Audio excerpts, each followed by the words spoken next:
Darwinism is trying to eliminate. Why are we trying to save them? We can hear you, Ken. Unmute. Is my video okay? Not okay. Not okay. No. You look like shit. It's the easiest thing in the world to change. It's a biological certainty that if you stop eating like a gluttonous moron and go do bare minimum exercise.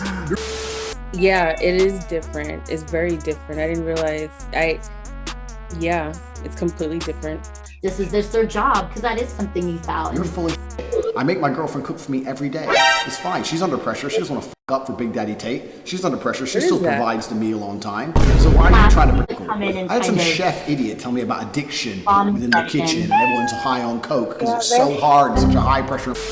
My thought was, man, once I get that laptop back and I can find someone to help me. I think that's such a great example with your computer. One of the examples that probably why don't we get Strip the down dish your underwear and look in the mirror at what an average piece of shit you are. You're such an average piece of shit that you don't even have the self-control to be selective about what food goes in and out of your own fucking mouth and to lift some weights up and down for 20 minutes a day so you don't look like complete trash. You can't even do that. A few inches later. You're a fuck up. What kind of fucking human existence is that? I got kicked so fast. That it may be an infected surface. Harry, before you leave monkeypox, just it's administered subcutaneously instead of Get in the cage, and I'll show you what toxic is. Your wife can watch from somewhere at the back. This is Romania. We got beautiful women around. What's gonna be like hot chicks around. She has to be in a burqa or something. Somebody hacking in. Anyway, the administration. Look at my face. And the one that jumps to mind is Abraham Lincoln. But then I'm like, would I really want to meet him before he became president, when he was president, after he lost the presidency? Your dad's fucking bitch. Mom's stupid. Sister, brother, whoever. Losers. Aunt, your aunt, that favorite aunt. Jesus, because Jesus goes. She has a BMW. They're not actually successful. They don't actually put ripples into space-time. If they died, nobody would care. And when you die, nobody's going to care. And you're going to raise very average children, because you're a very average person. And her station remained. She continued to disturb penetrating forms. You didn't know your heart rate your whole fucking adult life. The rest of your life, you never knew what your fucking heart rate was. You never knew how many steps you took in a day. And now that it says on your fucking watch, you pretending that's important information? It's not fucking important information. All you're trying to do is justify your completely lifestyle by saying, oh, I took 500 steps today. Who gives a f? You're still a fat bastard. You never knew how many steps you took. That's not real exercise. Telling you how much mundane bullshit activity you did does not substitute exercise. I see everyone in their excuses for having a smartwatch. Next time you meet someone with a smartwatch, say, why do you have that? Then we went into more technical areas, the exposure triangle, which I will review. If you have less money than me, even by a single cent, you're a fucking brokey, a wagey, a peon, a peasant, a nobody. You are poor. So when I sit here and make this video and call you poor, you can't sit here and go, I'm actually not poor, I'm doing pretty good with my business actually, and I have a nice car. You have less than me! I'm the only guy on this platform flying around in private jets with 27 cars, living this lifestyle in presidential suites and fairy tale land. Only me. The rest of you are sitting there going, hey, I might be able to buy a BMW. Then you're fucking broke. All broke. I don't know how to mute just one person. You want to mute everybody? A few inches later. Come back to the exposure triangle. So most of you are lazy. In fact, I'd say basically all of you are lazy. You don't understand what work is. You don't understand what work ethic is. You don't understand the ethos of conquer Earth. You don't have fire blood. You don't wake up to go piss at 3:32 a.m. and go, I'm not going back to sleep because I want to make some fucking money. You're all lazy. You're all arrogant. Because when I sit here as the richest person who's ever fucking wasted his time talking to your fucking dumbass and tells you what to do, you don't fucking listen to me. Oh, well, Tate, maybe he's wrong about you're broke. How can I be wrong when you're in the poor category and I'm in the rich category? I obviously know something you fucking don't, you arrogant dickhead. And the third and least common category is stupid. Most of you are not too stupid to become rich. I could show you how to do it. All you have to stop doing is being arrogant and lazy. So if you sit here and go, well, I'm none of those three things, yes, you fucking are, because you're not living the life I live. Yo, Carol's in over her head, bro. She's stressed. You know how to create a chat room and then put that person in there or something. I think I got rid of him. I'm not sure. Oh, no, you didn't, bro. Don't make me run it back a third time now. Yeah, he's muted. So if you're able to boot him, that would be great. We'll figure it out by next time. So, no, you won't. 5 minutes later. To get the right amount of light into the sensor. You are a brokey. If you were none of those three things, you'd be here with me in this room, wouldn't you? But you're not, because you are a fucking peon. So, look at your bank balance, accept it's not as large as mine, and accept that one of those three attributes must apply to you, find out which one it is, and fucking change it. I think I meant breakout room, not chat room. Oh, okay. Yeah, that's a thought. If you know how to do that. Yeah, I can do that, but now he's not there. So I think I know who it is when he gets back on. I don't want to run a fourth time. Please kick me. Okay, sorry about that. No, I have to run a fourth time. They're still going. Right, kick me. Eventually. The way it works is the smaller numbers let in more light, all the light you want. Back under the water. Let's crank it up to maximum heat and see if I can take the pain. Oh yeah. Carol, can you make me a co-host? I think I just... It's right on the edge of burning my skin forever and feeling okay. So I'm gonna use my iron fucking yoga flame power to endure the last 2 bars of water I have on maximum heat. Feeling okay. So I'm gonna use my iron fucking yoga flame power to endure the last 2 bars of water I have on maximum heat. Carol, you can make me a co-host. That's her. Wait, that's this shorty? What? The next day. The main difference between having a shower and on a plane or on the ground is that when you have a shower on a plane, you're in the air. Think about it. I'm sorry, Vineeth, but I don't think I can do that. I'm flying right now. Oh. Whereas if I was having a shower on the ground, I wouldn't be flying. Think about that. That's the main difference. Yo! When's the new Andrew Tate video?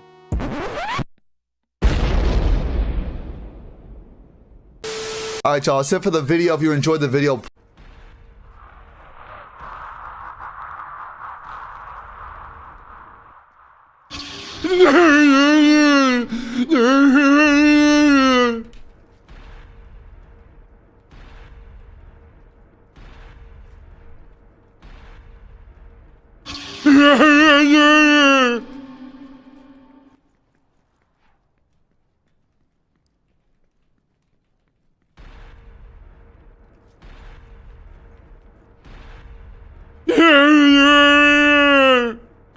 kind of squeeze that in, there's no fucking way.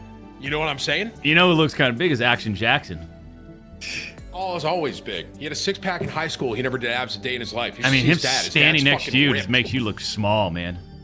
What's up, bro? Look at my fucking arms right now. You're out of your fucking mind. Look at my arms. Can we? Hey, let's just scrap this. Scrap the Apex. Let's do a fucking bench press competition. I'm taking this shit home. How about just a sprint from point A to point B? Cares about sprinting, all right? I can move 225 30 times. Yeah, when you got to move it 3 inches off your chest. How is that 3 inches? Fully extended, you're 3 inches. No, you don't have. You're a little baby Tyrannosaurus Rex, man. You're just a little. 3 inches. Nah, you're a little Tyrannosaurus Rex. That's what you are. This is not 3 inches. You're a little out of shape Tyrannosaurus Rex. Are you fucking kidding me? My arms are massive. What are you gonna do with those arms? Like what are you gonna? Put you in a fucking headlock. I just said that. Eat a Chipotle burrito bowl. That's what he's gonna do. Yeah, you gotta hold that up. He's gonna hold that up. It's a heavy burrito bowl, Tim. See, this guy can bench press 315 pounds, but can only shoulder press 80 pounds. Holy shit! It's not accurate. So weird.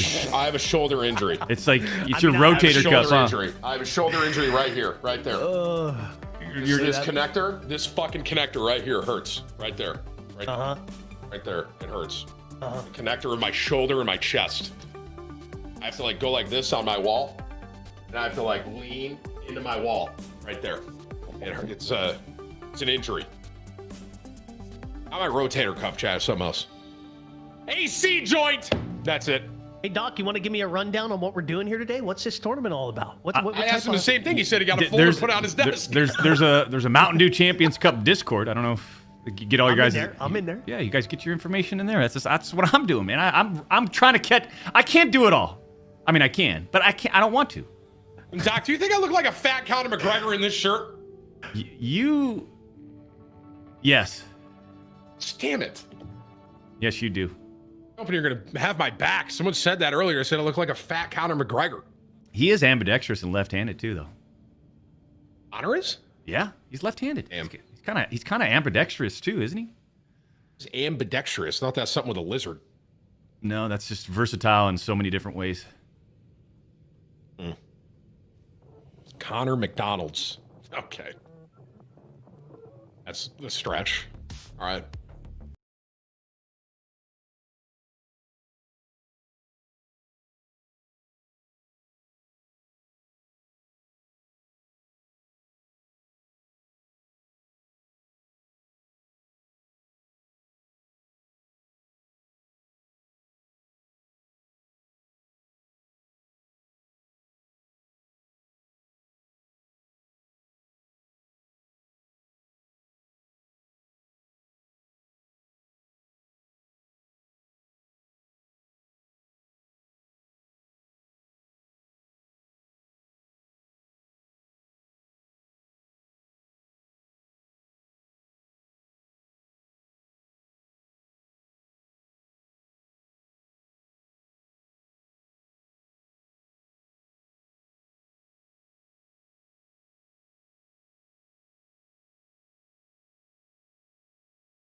Or simple actions that an individual used to have to make, there are not as many of those. I'm not saying there aren't any, but there are a lot less of those that there were in, like, the 50s, the 80s, the 90s, right? And that happens because those things get automated, they get process engineered to the point to where everybody, they know exactly how it works. And because of that, guess what? You have less people that are working, and the people that are working need to have a higher competency level at their job. Be qualified to have a job makes it difficult to replace you. Yeah, that's what I always said too. Like I always overworked at the IRS because I didn't want them to fire me. So I was like, if they need me, they won't get rid of me because they need me. It's like being a healer in a raid, or being a tank. Like you can be more annoying and like obnoxious, but like the bar is like larger for your annoying behavior because it's harder to get rid of you. It's like you can always see this in like these different types of like software engineer companies. It's like there's like all these guys, these younger people that are like in a fucking suit and like they're like very like well manicured, like hair and the beard is like shaved, they look great. And then there's like they go over to the senior engineer Alan, and it's just this fucking balding 38-year-old man with like a polo shirt and like half the collar's turned over, hasn't showered in a fucking week, and like, bro, he's about to leave this company unless they double his salary next year, and the CEO is already gonna do it. Because this dude has the skills that they fucking need. He's the only person that knows how to use the old system, and he's the liaison between the new people and the old people, and he's the engineer. That's it. 38, or 58 or something like that. He's 52 or something like that. Yeah, he wrote the database. Guess what? They're not getting rid of him. So yeah, the more responsibility is power. And I think the more responsibility a job gives you, generally, this is not a one-to-one, generally the more power you have and negotiation you have. Because it makes it harder to get rid of you.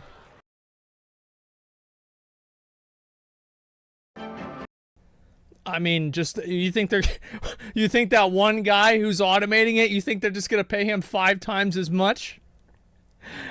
Maybe he'll get like a $10,000 a year raise. This increase in productivity tracked almost perfectly with an increase in hourly pay. More productivity equaled more money in the pockets of workers. Since then, however, productivity has gone up every year, by around 75% between then and now. But hourly wages have only risen a tiny 9%. So, where's the money gone? Unsurprisingly, most of the profit generated from that increase in productivity hasn't gone to workers.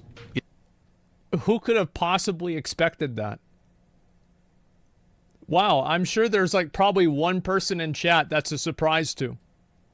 It's been captured by the 1%, whose wages have fully gone up an insane 138%. Yep. That's kind of abstract. Let me put it in more concrete terms. This inequality has cost what most Americans consider middle-class families $18,000 a year.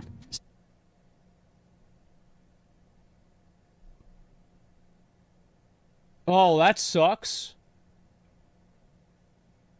Damn. And I mean, by the way, this is in 2007. So, like, I mean, that was a while ago. It's like 15 years ago, something like that. And, you know, maybe, realistically, it's probably even worse now. 76K instead of 94. But you're clever. You look at the graphs and you see that even though inequality is some of the worst it's ever been, the line at the bottom is still going up, even if just barely. But does that mean wages are rising? Not really. For the bottom 50% of the population, in other words, the average American, pre-tax, pre-benefits income has actually gone down by over 6% since 1980. And that's before you factor in the cost of living. That means things like inflation, which we'll get into later, but it also just means what kinds of expenses people are now responsible for that they didn't used to be. Oh yeah, you got the internet now, you've got, you know, a phone, a cell phone. You're kind of expected to have a smartphone. Most people, how many of you guys use a smartphone for your job? There's a lot more of expenses that happen nowadays. For example, since the 80s, employers have cut down on healthcare benefits. Yeah, there you go. They've also made job training increasingly an individual responsibility. Student loan debt has only gotten bigger, the cost of not getting a college degree has only grown, and yet the benefits of having... I've heard that's not true, is that people that have you know, a fucking, like a, it's not that they have only a high school graduate degree, it's just people without college degrees can make more money in trades. I've heard that. But with only a high school diploma and like no certification, no trade school training, yeah, I could see this for sure. Are only going down. And this isn't just in education. People are needing to take on a lot more debt for just about everything. And I do mean need. Prices on essential goods way outpace wages year after year. So just to get by, credit has become an essential part of a home budget. Yeah, it's crazy. I made a tweet about this. I said, inflation's got my $2 steaks costing $3. And people make a joke about that, haha, funny. But that's fucking 50% more goddamn money. Let's say you gotta buy 5 steaks a day because you got you got a wife and 4 fucking kids. That's like $5 every fucking day. People complain about a sub to WoW, it's $15 a month. Think about that. And that's only one thing. It's not like everything else is cheaper. Yeah, it's crazy. You make steak for 4 kids, bro. Well, you see what I'm saying, right? I mean, you're gonna make something else for them. It's just an example. The idea is that prices everywhere have gone up, and it's crazy to me to go to the grocery store. Like, do I have a receipt near me? Let's see if I can look and see how much shit is over here.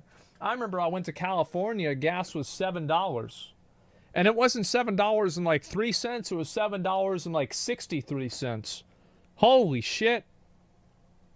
That is crazy, man. Eating and drinking, you're having fun, and the people who are serving you are not. Fast forward to the 19th century, when waiters who received a full wage went on strike demanding higher wages, they were replaced with women who employers could pay less. My man. There it is, brother. History's repeating itself. Now instead of women, we got Flippy doing it. There we go. A decade later, there was the population of newly freed slaves. The idea from these restaurant owners was that they were... How is the foundation of tipping being okay that, well, we had women as second-class citizens, and then we freed the slaves who were kind of even below that, and so that's how tipping started? Like, this sounds really bad. Giving the luxury or privilege of a white person's tips. Oh my that was God! Without a full wage. Ironically, as tipping exploded in the United Oh, States, wow. it became less common in Europe and was replaced with service charges. While the first federal minimum wage law was passed in 1938, it wasn't until almost 3 decades later when the tip minimum wage was established. In 1991, the federal minimum wage for tipped employees was set at $2.13, which is what it remains at as of March 2023.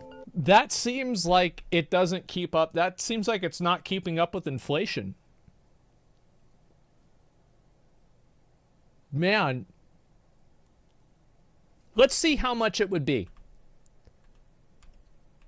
Wage was established. In 1991. 1991. Okay, so how much would it be now?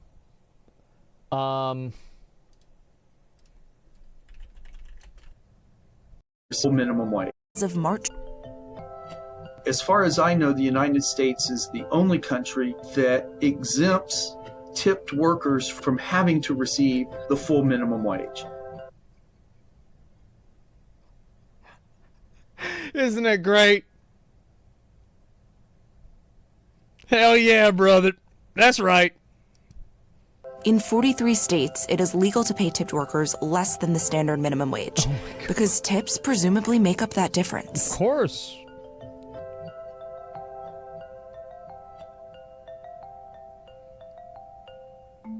In recent years, you might have found yourself asking, do I tip this barista for pouring that hot coffee?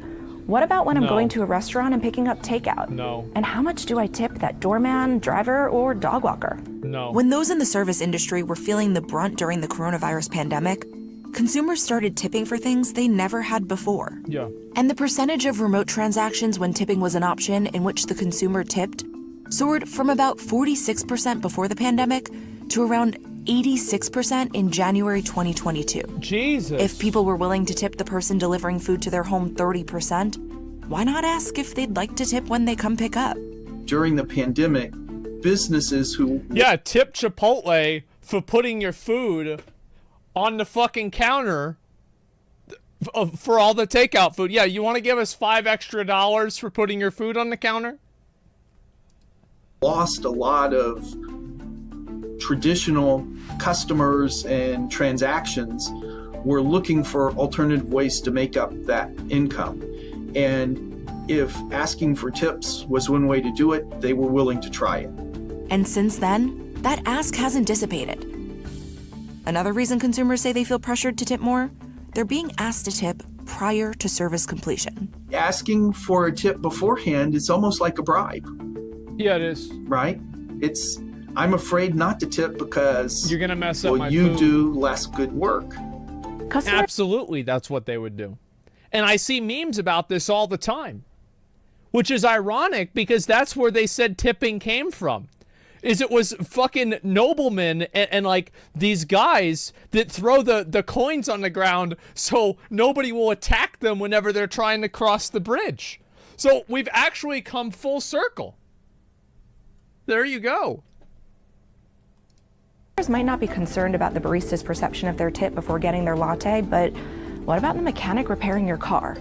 I don't know about you, but I'm certainly going to make sure to tip them well to ensure my safety. We'll track people with too much money. Another reason consumers are tipping more, newer technologies.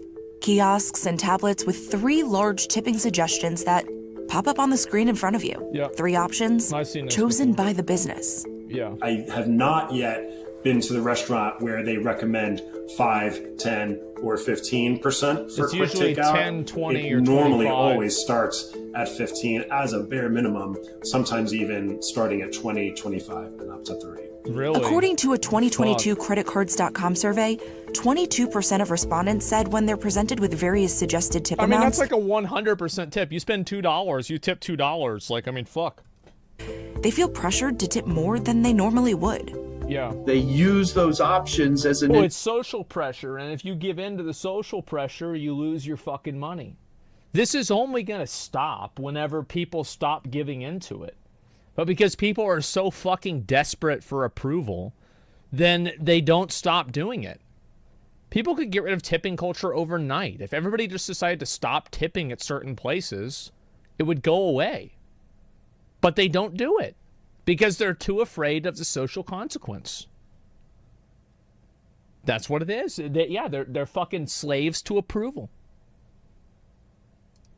Indication of kind of what the normative range is and feel compelled to tip within that range. So the more you ask, the more you get. Yeah, of course. The three prominent companies with that trendy, sleek look are Square, Toast, and Clover. They launched a bit more than a decade ago to help businesses run smarter, faster, and easier, all in one point of sale or POS systems. In some cases, fewer fees so it's less of a burden to accept multiple credit cards, no long-term contracts, and multiple other useful tools including inventory and employee management. Sure. They got credit card processing into the hands of individuals and very small merchants. Square did a great job. It's been a tremendous growth story. That's half of the business today. Do you think these companies are responsible for this turn of events that we've seen with tipping? I would say they could take some of the credit for No, it's not the company's fault. You can't blame somebody for saying, hey, do you want to give me $5? And you're like, yeah, okay. Hey, how about 10? You want to give me $10? And you're like, okay, I guess. And then now it's their fault for asking you for 15? No, it's the customer. It's the customer's fault because they put up with it. Helping restaurants gather more tips. Robert Sanchez manages Eli's Essentials in New York City. One of the business's locations uses Toast, while the other uses this. He says the storefront that uses Toast sees more and higher tips. The Clover, Square, and Toast terminals to a consumer are very easy to use. Big buttons, big areas to sign the tip. Oh, yeah. An easy way to tip a different amount if you don't like the starting at 20% option. There are others. Oh, yeah, they have this one at Sonic. Like, Sonic, not Sonic the Hedgehog, the fucking hot dog place. And, like, I click the no tip button, and it doesn't do anything. Yeah, it doesn't do anything. There's, like, nothing that happens at all. It's just crazy, man.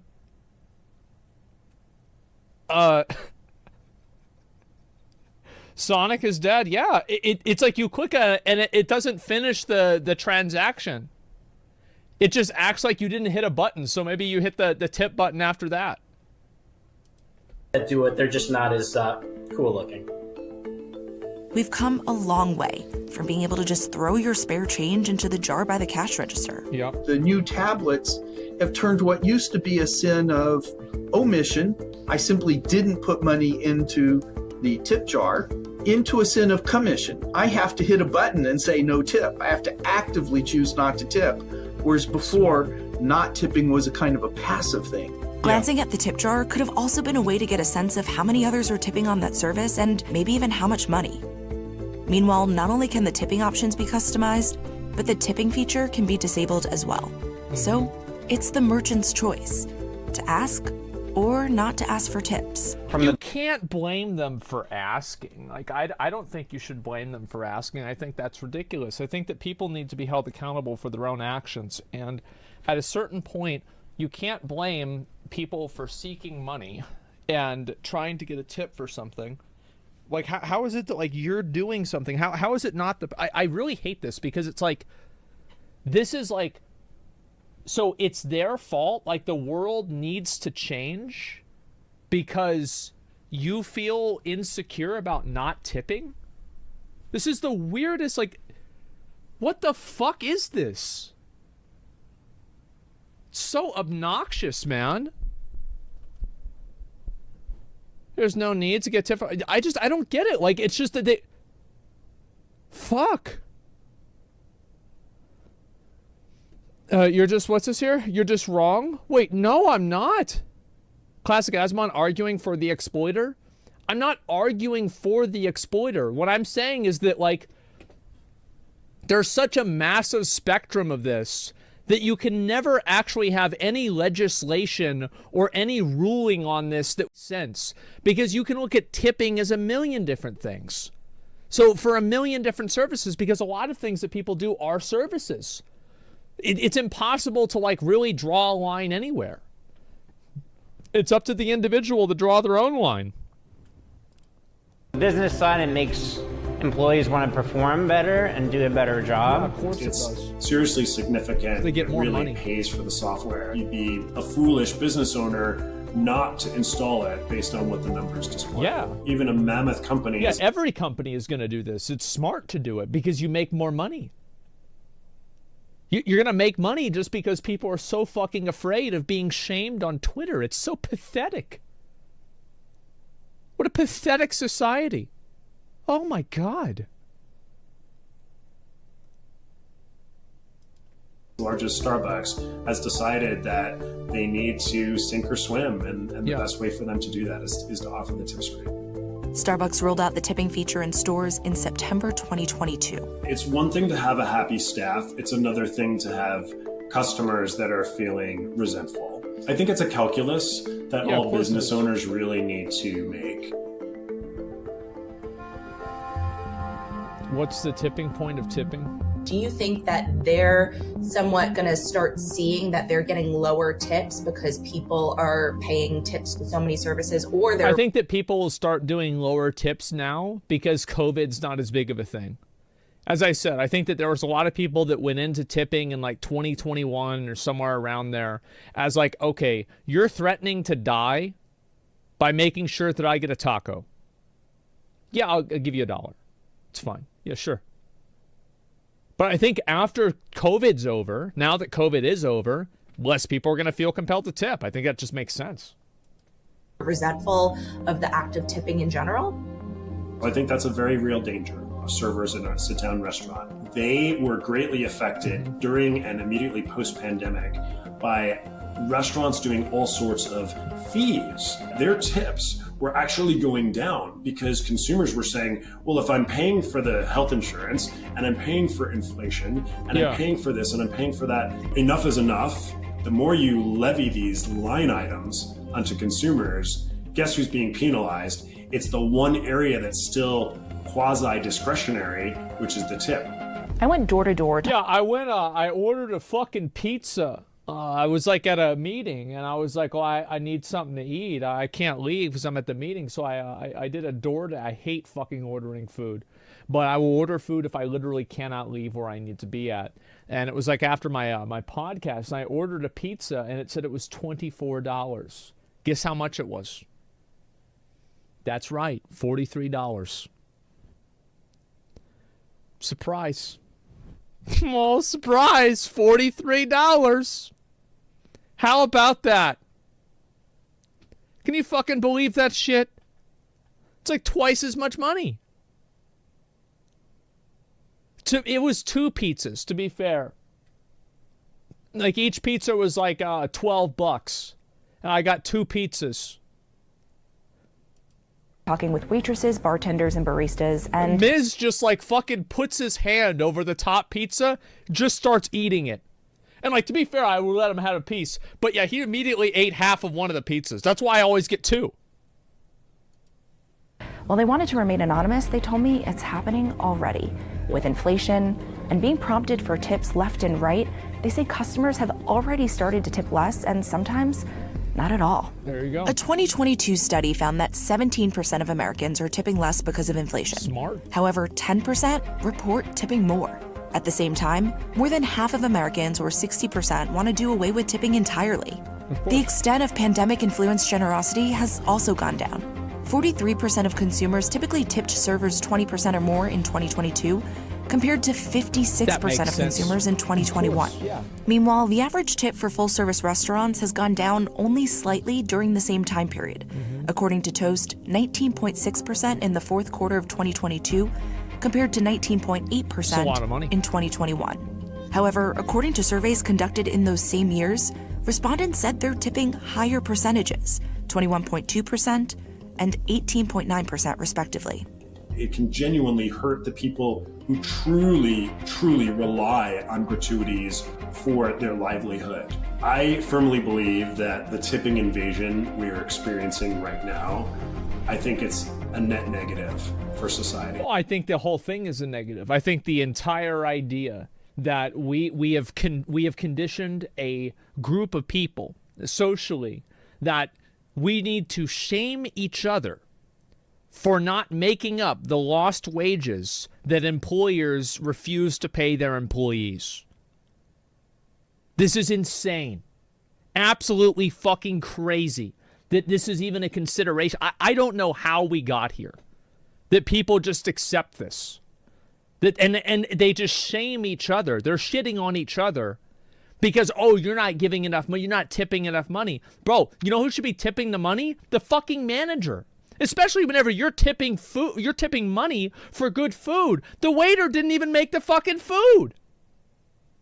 Some of them share the tips, not all of them do. It's just so insane. I just lose my fucking mind.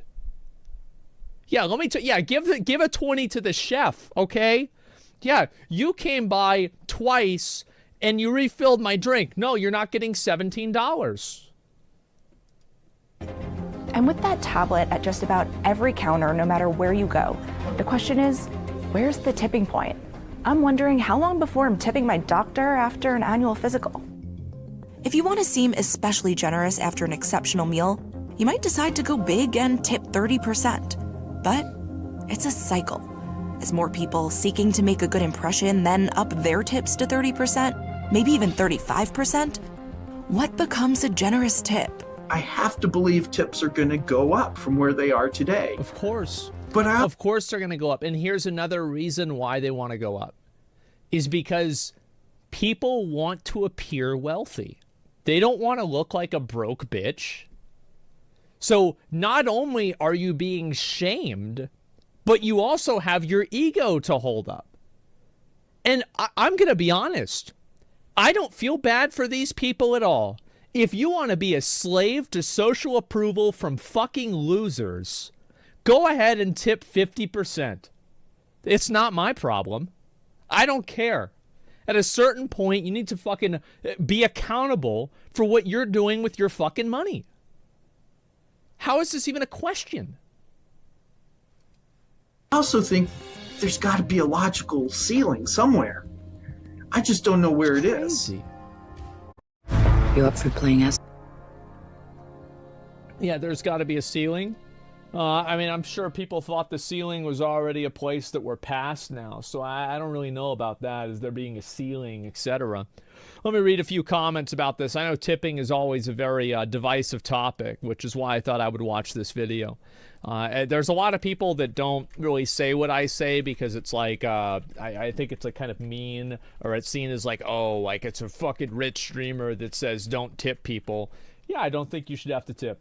That's right. It's the same thing with streams. You can watch a stream, like fucking stolen laptop, McDonald's Wi-Fi, filled the water cup up with soda, fucking stole the fucking guy's fries that are next to you. You're watching the stream with ad block on, gifted sub. You can do whatever you want, man. I don't give a fuck. Because I'll eventually make money, and it's not up to you. Your job is simply to entertain, to be entertained. And if I decide to do something that is too much in the favor of like money or whatever, and people don't like it, then they don't have to watch it. That's the free market. And isn't it fucking great? That is so, like, imagine if we didn't have that. Imagine if you had to pay money to watch a fucking stream. Number one, nobody'd watch any fucking streams. And number two, it would suck. So yeah, of course this would be awful. So yeah, ad block culture, yeah. And again, like, I think that the real problem with this kind of stuff is the fact that there isn't a monetization structure. Because like, I think ad block is different than tipping in a way, but with tipping especially, I do really think that they should at least pay the employees a livable wage. I hate the idea that, oh, well, you have to tip because these people aren't making minimum wage. Why aren't they making minimum wage? Like, why? Like, have we ever asked this? Like, why? This seems like a bad idea. Just make the food more expensive on the menu. Oh, yeah, definitely. Absolutely. Just make the food. Yeah, I think so. Employers are required by law to make up the difference, so they are making minimum wage. Yes, I know that's true, but it's probably a big pain in the ass, and I don't really know what the difference is. But the point is that I think that they should just be required to pay minimum wage as a default. And I think that would solve, I think, a lot of the tipping problems. Because people feel like they're obligated to tip to subsidize the fact that this multi-billion-dollar corporation isn't willing to pay a livable wage for, you know, $10 an hour versus $3 an hour. No, it's so fucking annoying, man. Prices would go up drastically or restaurants would die. You think prices would go up drastically? I don't really think so, personally. I think that there's a lot of expenses in restaurants, and I think that if you increase the prices, it's the same. Like, you can make that same argument with minimum wage. Like, minimum wage has gone up, food has gone up. Yes, it has, but like that's just what happens. And also, like, I dislike the foundation of that argument and like what's behind it. So the foundation of that argument is that, well, if we pay somebody an ethical amount of money, a livable wage, we are no longer financially viable. Well, hey, if you can't afford to pay somebody a minimum wage that's fucking livable, maybe you don't deserve to be financially viable. Maybe you don't deserve that. Maybe you shouldn't have to. You maybe shouldn't be able to. That's what happens. Yeah, there's no restaurants outside of the U.S. Yeah, true. That's it. We are the only place that have any. What's this here? The Moo Kitty video exposing streamers and her whole channel got demonetized. Yeah, I heard a little bit about that. I thought that she, like, I don't know. It seemed like she was the kind of person that would just, like, farm hate on people, but I didn't really look into it that much, so I didn't talk about it or anything. It's just, like, my first impressions. So I don't know. First bad take from you? Thank God. Okay, let's go ahead and address this. Let's see what the bad take is. Okay, good. We're going to go through one of these people, and then we're going to move on. The listen or watch button. Okay. Pronouncing folks and salmon with the hard L. Folks. Oh, salmon? Salmon. Salmon? That to me is a red flag. That might be a red flag, too. That would be so annoying. I'm like, who raised you? What cause? Are you British? Oh my gosh. Oh, here's a funny one. Ordering a Frappuccino as an adult. Wow. They're fancy and expensive coffee. I'm going to go, yeah, I'll give that a beige flag. I'm not mad at you, but I want you to know that Frappuccinos are just ice and sugar. Yeah, it's not a real coffee. Fun fact, some of them don't even have any coffee in them. Oh my gosh, yeah. Beige flag.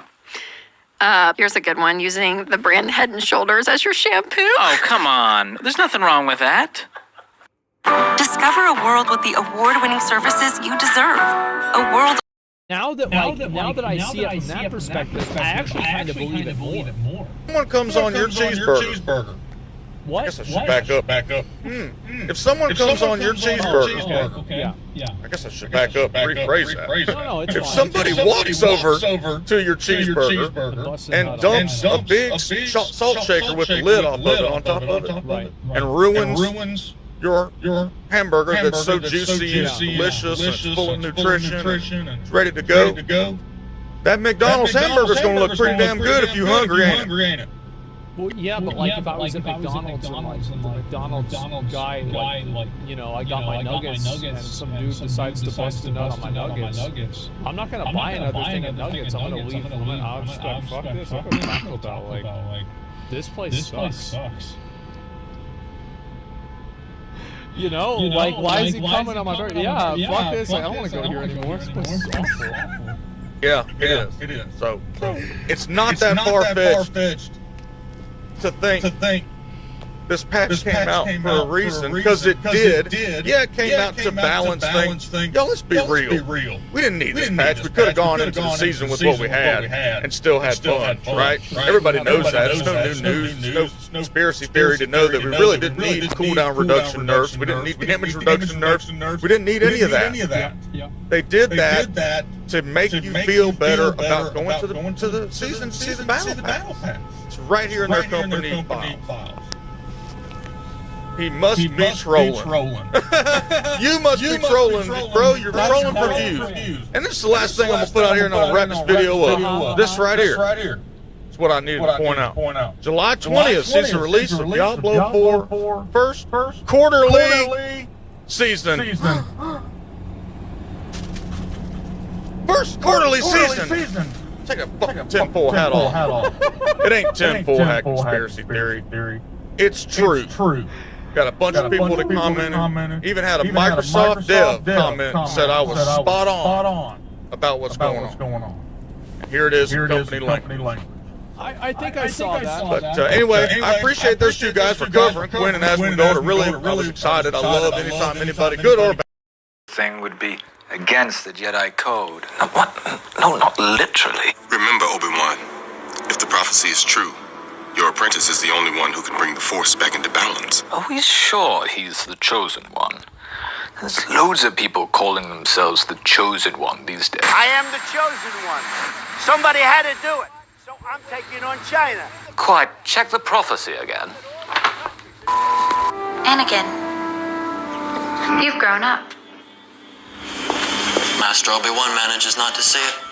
Pick me much. I had grown up. Don't think she meant physically. Obi-Wan is a great mentor. As wise as Master Yoda and as powerful as Master Windu. Oh, Anakin.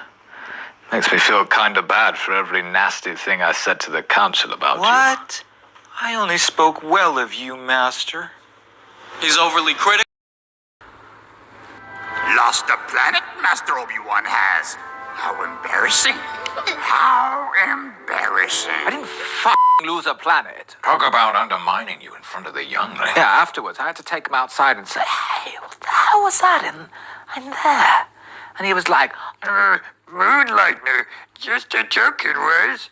and I said, yeah, it might seem like a joke, but the next time I shout at a youngling for running in the hallway, what's going to happen? What did they say to you? Well, I can tell you they didn't respect me. Truly wonderful the mind of a child is.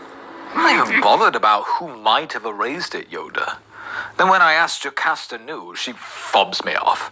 You're head of this organization, Yoda. Get your poodoo sorted out. Only a Jedi could have erased those files. Probably a real scumbag Jedi. Or a clumsy one. Let's just keep watching. I wasn't the youngest queen ever elected. But now that I think back on it, I'm not sure I was old enough. I'm not sure I was ready. Right, number one, get wheels for your suitcases, or levitation. 2, why are you wearing that dumbass poncho? They're my traveling clothes, Obi-Wan. It's comfy. And 3, no shit, you were too young to be queen. Thinking back now, 4 years was too young to be given access to the death penalty. She did say to me off camera she wished she hadn't spent most of the federal budget protecting people from quicksand. I heard they even tried to amend the Constitution so you could stay in office. Yeah, they marched on the Theed Capitol building after you held that rally. I was relieved when my 2 terms were up. But when the Queen asked me to serve as senator... Wait, you guys have been walking for ages. And that line just followed straight on. Yeah, we just walked in awkward silence for like 4 minutes. Seems a common theme with your social interactions. We must keep our faith in the Republic. That's where our allegiance is. To democracy. Couldn't agree more. Back then, in my left-wing days. The day we stop believing democracy can work is the day we lose it. I feel like there would be some delay. A few days at least. Oh, Anakin's not a Jedi yet. He's still a Padawan learner. Oh, Anakin's not a Jedi. He's a nobody. He couldn't protect a fly. They were living in the Pentagon. Barrack you, Obi-Wan. Oh. Very isolated. Excuse me. I'm in charge of security here, milady. And what was your security plan, Anakin? I was gonna watch her while she slept. Right. And this is my home. I know it very well. That is why we're here. I think I know who wears the trousers in this relationship. Oh, you're one to talk about not wearing trousers. Touche. Did you know, Anakin, you're the first boyfriend my sister's ever brought home? He's not my boyfriend. Anakin's a friend. Oh my force, this is brutal. Pass the popcorn. What's brutal about their clearly platonic friendship? His little face. You can see the exact moment when his heart breaks. Oh, Master, why are you playing this? They didn't even publicly release these holograms. You must have dug really deep in the archives just to try and humiliate me in front of 100 to 200,000 people. You have done that yourself. I'm not in any danger, Mom. Is she? Yes. Yeah, but not from the separatists. More like from the guy she just coldly friend-zoned. Oh, Master, this is really not fair. I also work for a freedom relief movement, but I was very young. What? He clearly said that because he thought you'd be impressed. And you just kind of go, I'm not the chosen one of conversation. Yeah, you're right, you're not. You are the chosen one of awkward silences, though. Why haven't you told us about him? What's there to talk about? He's just a boy. A boy? Oh, man, I feel bad now. Even the chosen one can't escape the friend. Just a boy. Did you like her, Anakin? I don't know. Yeah, kinda. Maybe. I'm sure she'll come round. But also, because it's very much a path to the dark side of the Force, I'd consider just getting neutered. Honestly, if Padme were here right now, I'd have a few choice things to say to her. It's obvious he has feelings for I you. had no idea this was going on. Could you not sense it in the Force? No, the Force can do that. You're not supposed to, but yeah. I get alerted whenever someone's bitching about me. You do? Oh, nonsense. Yeah, I do.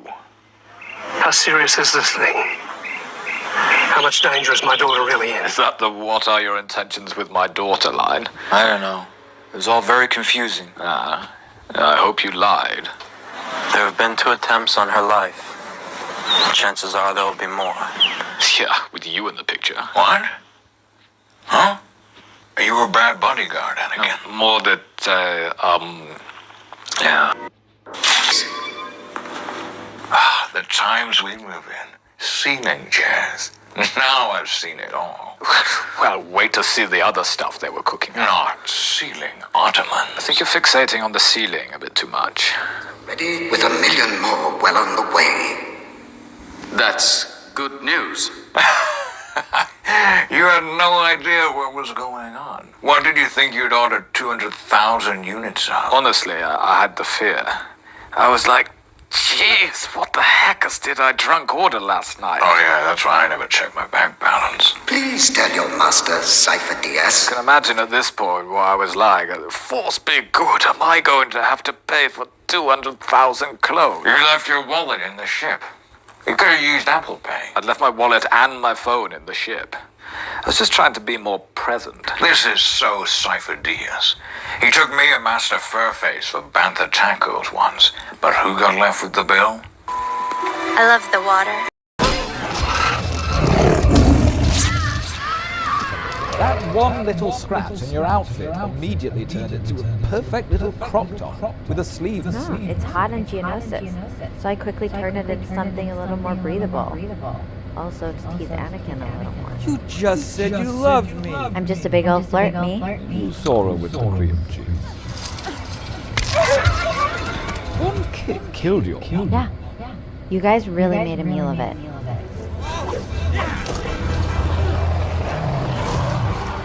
Good work, Anakin.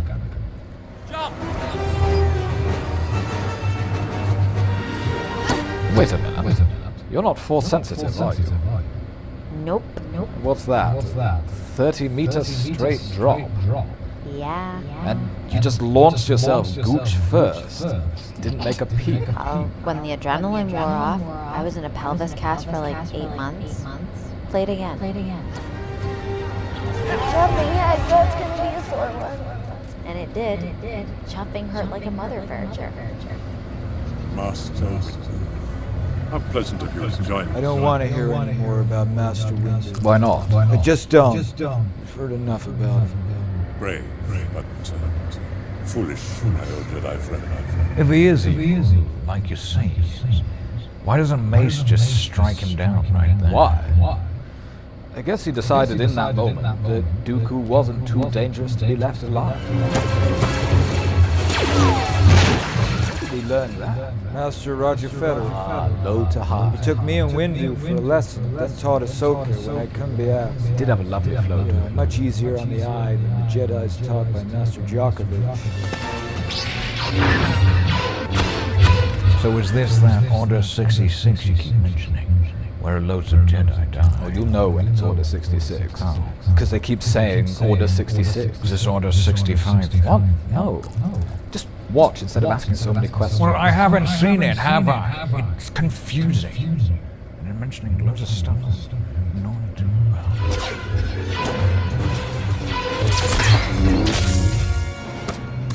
Still don't get why he didn't use the high ground. He tried, look.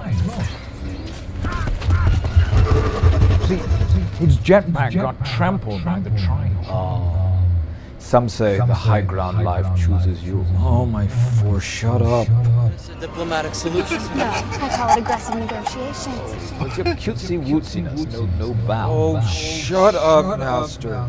Or we'll enter aggressive negotiations. Surrender, and your lives will be spared. I still don't think he's a Sith, but some of this from my old master.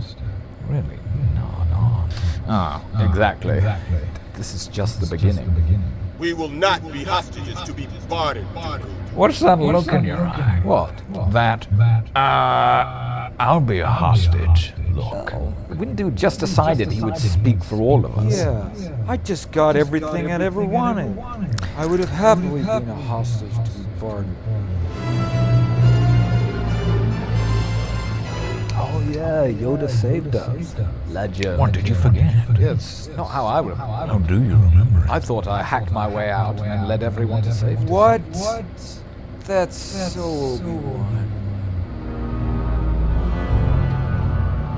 That's a bit weird. Cradling your dad's severed head. Oh, I'm sure it'll be worthy of a spin-off somewhere down the line. Yeah, maybe a storyline about recovering that very armor. Aim right above the fuel cell. Good call, my young Padawan. Thank you, my old decrepit master. Anakin, you're making some good calls. Got any picks for Ascot next week?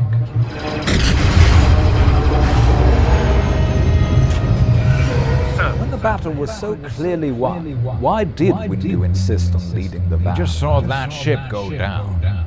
I'd be like, Ferric this death trap. Dooku was the real threat. We could really have done with 10 council masters just pummeling him to a pulp. What's that? Well, that. It's no moon. Yeah, obviously they're not plans to build a moon. They will be much safer than my master. It's no asteroid. Yeah, we could be here all day discussing what it isn't. It's a space station. Thank you.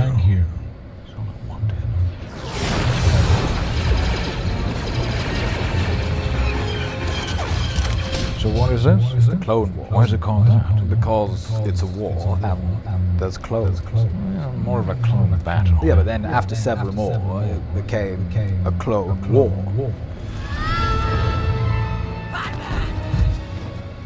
We really should have taken safety a bit more seriously. Seatbelts or something. That would be nice. There, put the ship down! You will be expelled from the Jedi Order! You don't have the power to do that. Only the headmaster can expel us. Only Yoda. Yeah, but he didn't know that. Oh, bollocks. I've just got Stormtrooper coffee everywhere. Oh. Farricking bullshit. Sorry, man. I'm really sorry. Can we cut? Can we cut? Fuck me. Ferric me, man. Ferric me. I forgot I still had coffee in here.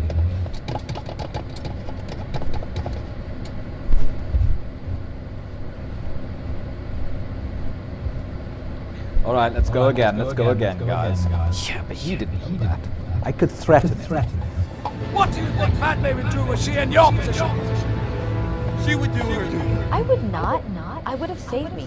Very easy to say that now. No chance of it ever happening again. With Spot Me. Ray, shave if you want. Saving your ass for the 10th time. That business on Catanomodia doesn't count. No, but that was good of you. But I would have thought you had learned your lesson. I am a slow learner. You're telling me. I can only imagine what you must have had to put up with. Do you know how long it took him to learn how to float a pair? You bastard! Okay, Obi-Wan, that's enough.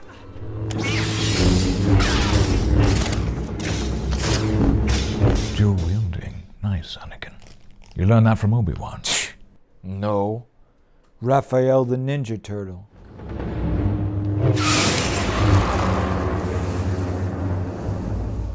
You thought you'd have an advantage in the dark. Yeah, his eyes are old. And I've been eating so many carrots. Unbeknownst to you, carrots are the favorite vegetable of the grey side of the Force. Are they?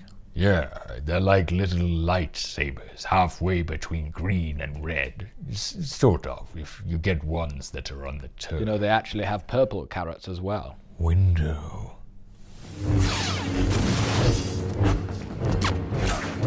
Fighting with so much more enthusiasm. Yeah, I think it was the lightning. Energizes you like a early morning jog. Really wakes you up. Maybe I'll get one tomorrow morning instead of a flat white.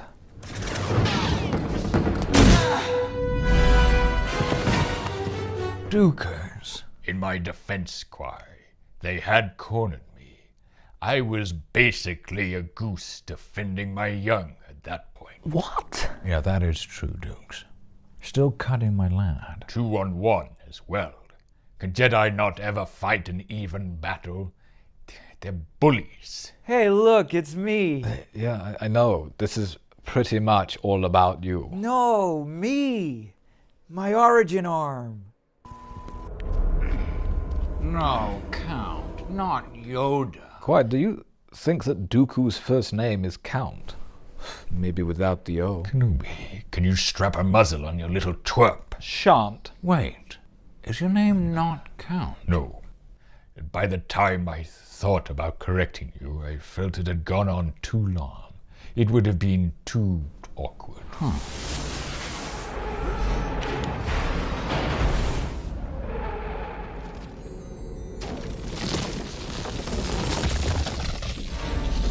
Bloody Force pissing contest. None of you could go toe-to-toe with Yoda, my old master. This is master versus apprentice. It's an abomination. What if the apprentice did something really bothersome? Oh, Obi-Wan, you never pissed me off that bad.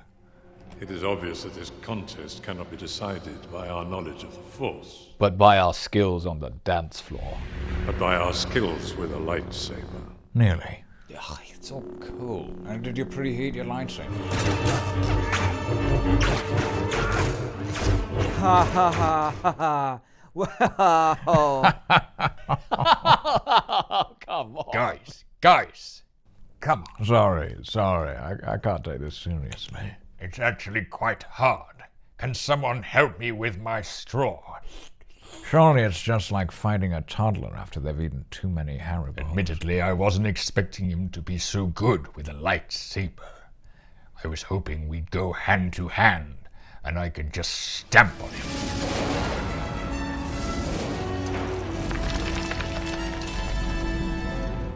For goodness sake, Obi-Wan, you could have just rolled over. Then Yoda could have run after him and ended this war. Or just off his engine. And then it would all be done. I was injured. Too busy putting Anakin's arm on ice. Come to think of it, that is really weird behavior. You, save either of my hands. Even if I did, I wouldn't bring you back. Wait, is that what you need? Just a bit of the person? It's not an exact science, but yeah, I think so. I know where my grave is. It's a hard life, my master. Oh yeah, more ham. Welcome home, Lord Tyrannus. Wait, so Count Dooku, Lord Tyrannus, Baron von Stinkletrap. This guy's just a one-man landed gentry. It's all inherited wealth. Most of my estate is in off-world trusts. My son, Bron Dooku, is Count there now. I'd very much like to meet him. He doesn't call much. I have good news for you, my lord. war has begun. Dukas, who's your master? A guy called Paul from Craigslist. No, in the cloak. Oh, Kenobi wants that to be a secret. You'll find out soon enough. Just wondering if I should cash out my bet on it being Chancellor Valorum. I can't tell you that, Quai. It's against terms and conditions. And also, it's already happened. Do you believe what Count Dooku said about Sidious controlling the Senate? Lies, deceit.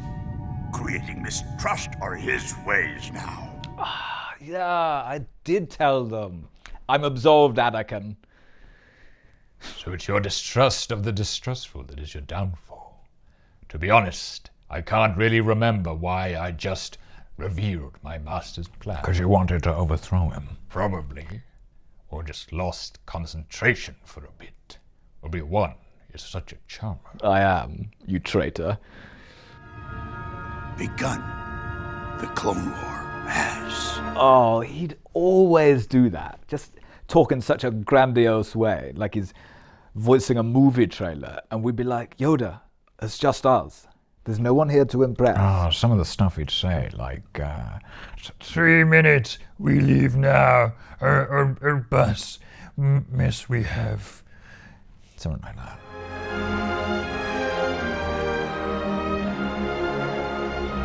Wait, Anakin, you got married, and you didn't invite me. Oh, it was a real small do, to keep the cost down. Who was your best man? R2. We had him with us. R2? I'd give a better speech than R2. Oh, we all know that's not true. Oh, what was that joke? It absolutely killed. Oh, he said, beep, boop, boop, boop, boop, boop, ooh. I can't believe anyone would want Anakin's hand in marriage, unless you're a droid. Can you believe this? It's a good gag. No, that we weren't invited.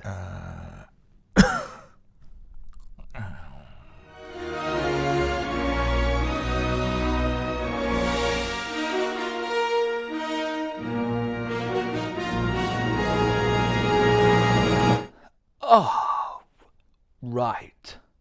If it's any consolation, I was only invited to the evening do. Oh, fuck! I always said that to you. Yeah, well, Droids are predictable. I want you to be prepared for anything. Why would Ahsoka need to be prepared for being surrounded by clone troopers all trying to kill her? They're on her team. Yeah, Anakin, that seems overkill. That would never happen, would it? Even some of the situations she should have been ready for were completely hypothetical. Right. This seems a bit advanced for a Padawan. This is the completely right amount of hard for a master who's not trying to hold his Padawan back. What was that? I said, you're right, master. Come on, let's go again.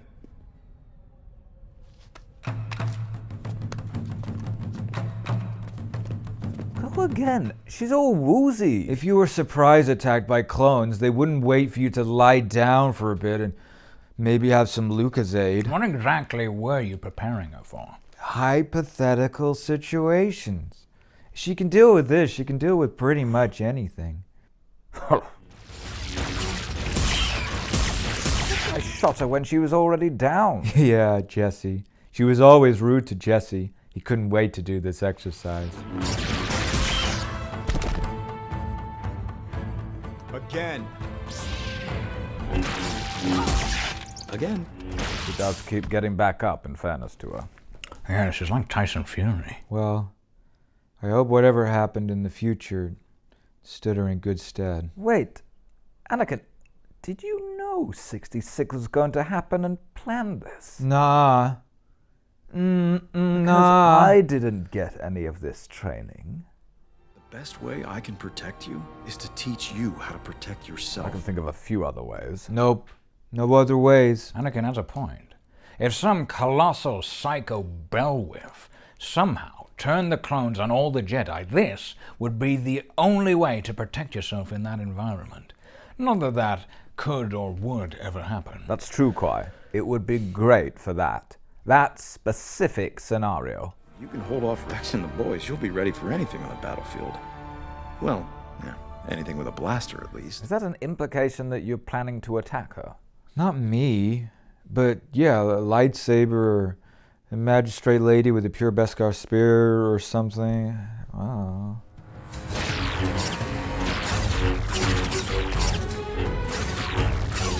I'd just go on the attack. You know, just take a few out. That's not the drill. Yeah, but... yeah, but nothing. Let's hope all that training pays off. So is that how Ahsoka survived 66? I guess so. I'm glad I could give her that. And you didn't fancy tipping me off? I didn't know, alright? It's like you were being pretty selective on who you gave the training manual to.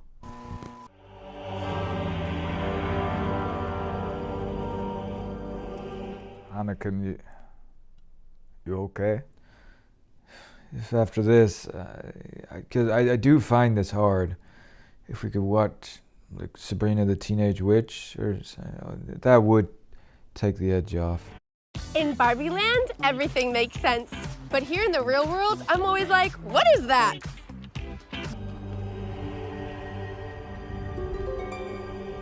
You not go to Padme's funeral? Dunno. Neither of the arms got an invitation without the main body. Family probably wouldn't have wanted you there. Oh, because I killed her. No, because her dad remembers what a terrible conversationalist you are. There's nothing you could have done for either of them. She was my friend. I mean, what could she have done? Anakin, stop choking her! Obi-Wan, stop it! Anakin, use your words! Let's see some identification. Of course. Senator Organa of Alderaan. That's right. Forgive me. It's easy to get lost with all that has happened.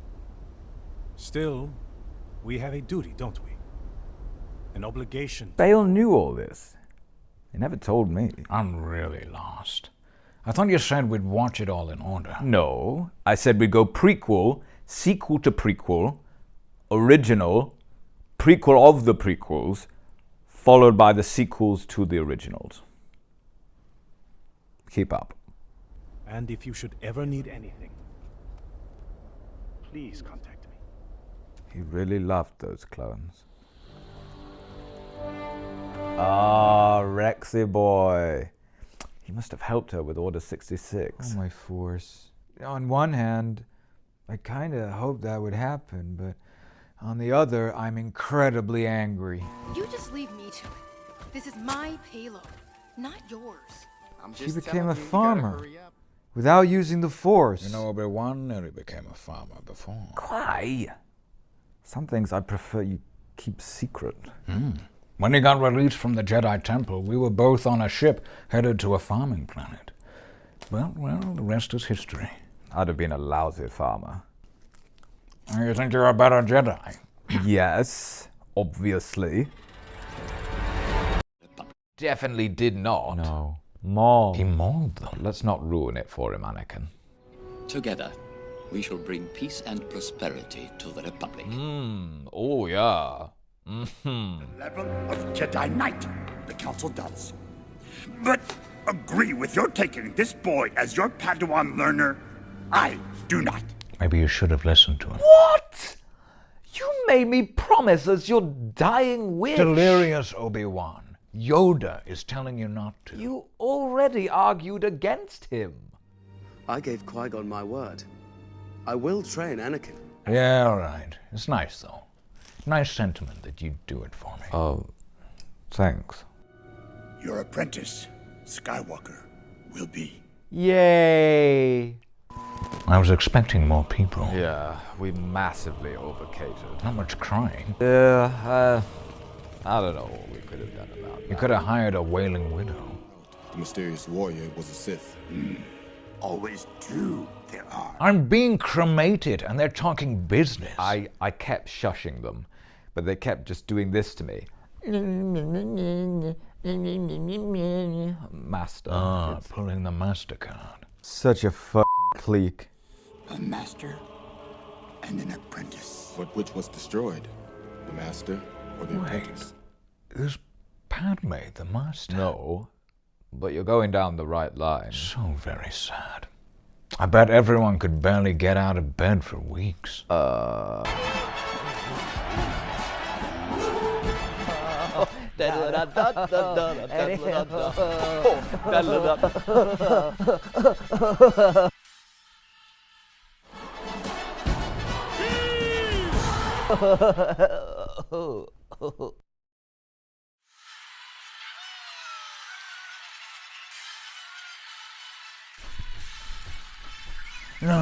no, no.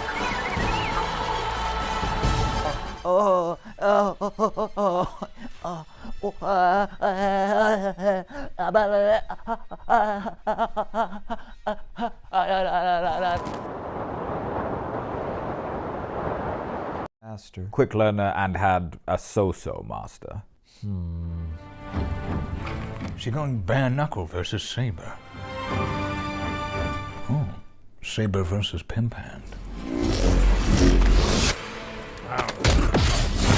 Whoa! Whoa! The old flippity-do. Whoa! Oh! Wow! Oh. Was his head inflatable? Pumped up ego. It's a metaphor. I'm sorry. I'm so sorry. I know. How do you know? Because I can smell the poodoo in your pants. Poodooing yourself doesn't mean you're sorry. I can do, in the right circumstances. Please. This way. That's your favor? What a waste. Well, what would you have used it on? I'd have wished for more favors. It's not the genie from Aladdin, quite. Okay, I'd probs want year-round mini eggs. You can only get them in season. Are you sure you're ready to get back into the fight? No, I'm going to take it easy.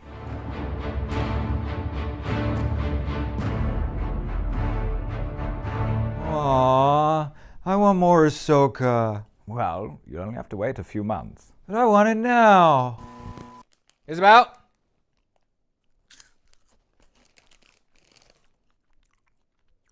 Isabel? Pass. I don't even know if this one is that scummy. I just think it's another one. It's just another dick in the salad. Is it a particularly large dick? No, it's just another dick. You earn 666 Diablo fun bucks. Yeah. I see what you did there. Yeah, you get 666. yeah. Ooh, that's so cute. Except you can't purchase fucking anything with 666 coins in Diablo 4. Man, you guys should really hire a fucking. How much does it cost to buy the battle pass in coins? How much does it be? 1,000. So if you buy a battle pass with 666 the second time, that would mean that you would have 666 times 2, which would be, let me just, like, sometimes I do it, sometimes I don't do it. Minus 1,000 plus 666. So you would be 2 platinum off of being able to buy a second battle pass in the 3rd season. Ooh. You're just so close. Come on. Don't you want to spend just a little bit of money? Don't you want to just put in a couple of bucks? But if you do that and you don't buy the special pack, you're not getting a bonus. So you're losing money unless you buy the expensive pack. So what do you want to do? You want to lose money? Oh my fucking god. 4th grade math student, because your math is awful. This, of course, is the same scummy tactic Microsoft used to use with Xbox points before they. I'll have you know, I have one of these little cards, like, glued to my wall. Xbox Live Gold membership. pitched that concept in 2013. A decade old. Yes, it is I needed that that to outdated. play Halo. What Blizzard is doing right now. They create a currency, they create that currency's value, and then they make a fucked up conversion rate, so you never have exactly as many points as the thing you want to purchase. I will say it again, and I will say it again after I say it this time. There is no benefit to the consumer that prices are not always shown in the local denomination of the used currency. And in fact, the only purpose these secondary currencies provide is to obfuscate the true price of what you are paying. And I think that something that is fundamentally built off of obfuscation and confusing the customer should not be legal. There is no benefit to the customer that there are premium currencies in games that make it harder for you to understand what you're spending your money on. And if it was up to me, it would be fucking illegal because it is fundamentally deceptive. And I believe that you should not be able to actively deceive your customers. You should not be able to do that. Then do something about it. Or call up Ted Cruz. That is by design, so you will always feel the need to purchase more points. But Blizzard took it a step further than that. Oh boy, they had been thinking months and seasons ahead with how fucking scummy this is. As one Reddit user points out, if you try to use... I fucking saw this, yes. I see, that's how I knew the numbers came out, because I read this fucking post whenever it was made. I read this fucking post. Yep. Coins that only buy Here we battle go. passes. Look at this math. With a price of 1,000 coins per battle pass, getting 666 coins means that on your second pass, you'll have 1,332. Great. You can get a battle pass and have 332 coins left over. However, on the Season 3 pass, getting 666 coins means you will have 998. Exactly too short of getting another battle pass. This is wild to me because even in just spend a little bit of money and you'll get it again. Call of Duty, they give you enough credits in the battle pass to buy the next one. Somehow, the battle pass gets worse though, because if you purchase the ultimate or deluxe edition of D4, well, it's safe to say you're probably a hardcore fan. You deserve a nice reward for spending that little extra bit of money. So they gave players a premium battle pass, one that Blizzard themselves said could be redeemed for any season. What's that? Maybe you don't like the current season gimmick of Malignant Hearts and all that? Oh, that's fine. You can redeem the pass later. However, if you scroll to the seasonal page, it will highlight the Activate Premium Pass option. So if you hit A by... Well, okay, so this is... All right, a little... Let me actually let him finish, and then I'll clarify after he explains it. Accident. Oops. If it counted. It's this dude. No! No! No! I love how he tries to turn the game off. Bro, of all the things that you can't cancel, you bet your fucking ass buying the battle pass is one of them. If that thing activated... Did you make it crash, or did the game actually just crash? The game actually just crashed. I hope it crashed and it didn't activate it. Like, if that's a one-click activation, fuck you, dude. It crashed, you didn't close it? I don't know what I expected. Yeah, it makes sense. Oh, no! Oh, no! Fuck you! They ask you how you are, and you just have to say that you're fine when you're not really fine, but you just can't get into it. You've just redeemed the battle pass. Oh. Well, so it was better. It was like basically on consoles. This was not the case on PC. We checked. But it was the case on consoles that there is something that is referred to as a dark pattern. And a dark pattern is whenever your cursor or your selector is automatically located on the button they want you to press. And the dark pattern of the Blizzard Battle Pass thing was to automatically put pre-watched. Oh, fuck. He says this? Okay, well, I'll just let him Boy, say. that's so unfortunate. All right, what a bad stroke of luck you just had. Tee-hee. Looks like Blizzard just made a little fucky-wucky with the battle pass in the UI. Isn't that so cute? Yeah, it's cute how fucking desperate you are for people to keep playing this game. You have to resort to using dark patterns. Are you fucking kidding me? What the fuck's wrong with you? How do your business practices continue to get more scummy? How do you get worse over time? It's kind of impressive to the point to where I want to see what they do next. One day we will get the announcement for Overwatch 3. And that will be a beautiful day. What is a dark pattern? A dark pattern is a UI that is specifically crafted to trick users into redeeming things, purchasing things that they otherwise wouldn't have, right? It's a UI without safeguards. When you click log out of RuneScape, it's tricked and duped into paying for things they otherwise wouldn't have. Obviously, this isn't as bad as what... Oh, by the way, today also Apple lost a lawsuit and they owe $500 million to people whose phones were intentionally slowed down due to planned obsolescence. I read about that today. And so we've actually had a number of these consumer rights W's. This is awesome. Epic did, but it's the same intention. Like I'm gonna try and do my best, and then as the master negotiator, you can afterwards critique me and say like, here's what you could have done. So but it needs to be something like really expensive that I'm negotiating. So I'm not gonna be good on like an Apple. Okay. How about this? You and Winston are shopping for a speedboat. That's an expensive purchase, and it's something I can picture Winston driving. Like, he's got the little captain's hat on. You're a lake family. You're a lake Winston's family. Not a crazy lake person, but you grew up on the lake, lots of boats, and you're so like, I want a boat. I want a cruise boat. And boats are expensive. All right, and I'm the boat salesman. Your goal here is to negotiate it down by $10,000, down to $65,000. Okay. You ready? Yeah. I'm just looking around. I'm not coming up to the salesperson because I'm just gonna hold my power. Hey, ma'am, how can I help you? Here are Rick's Boats. I'm Rick. Are you Rick? Pleasure to meet you. Do you own the store? I do, ma'am. I owned it for 25 years now. We've been selling used quality boats right here in Middle Tennessee. Parentheses, in Rachel's mind, that's great because I'm the owner of the store. He has all the power. Play. Well, my dad, Rick Sr., he was the owner, but I took it over when his passing just a few months ago. Rest in power, Rick.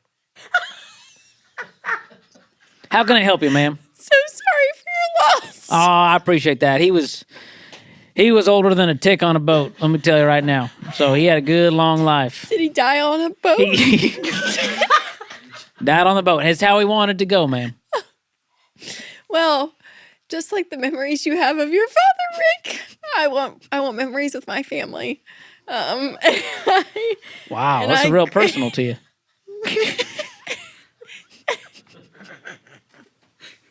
And I grew up on the lake with my dad.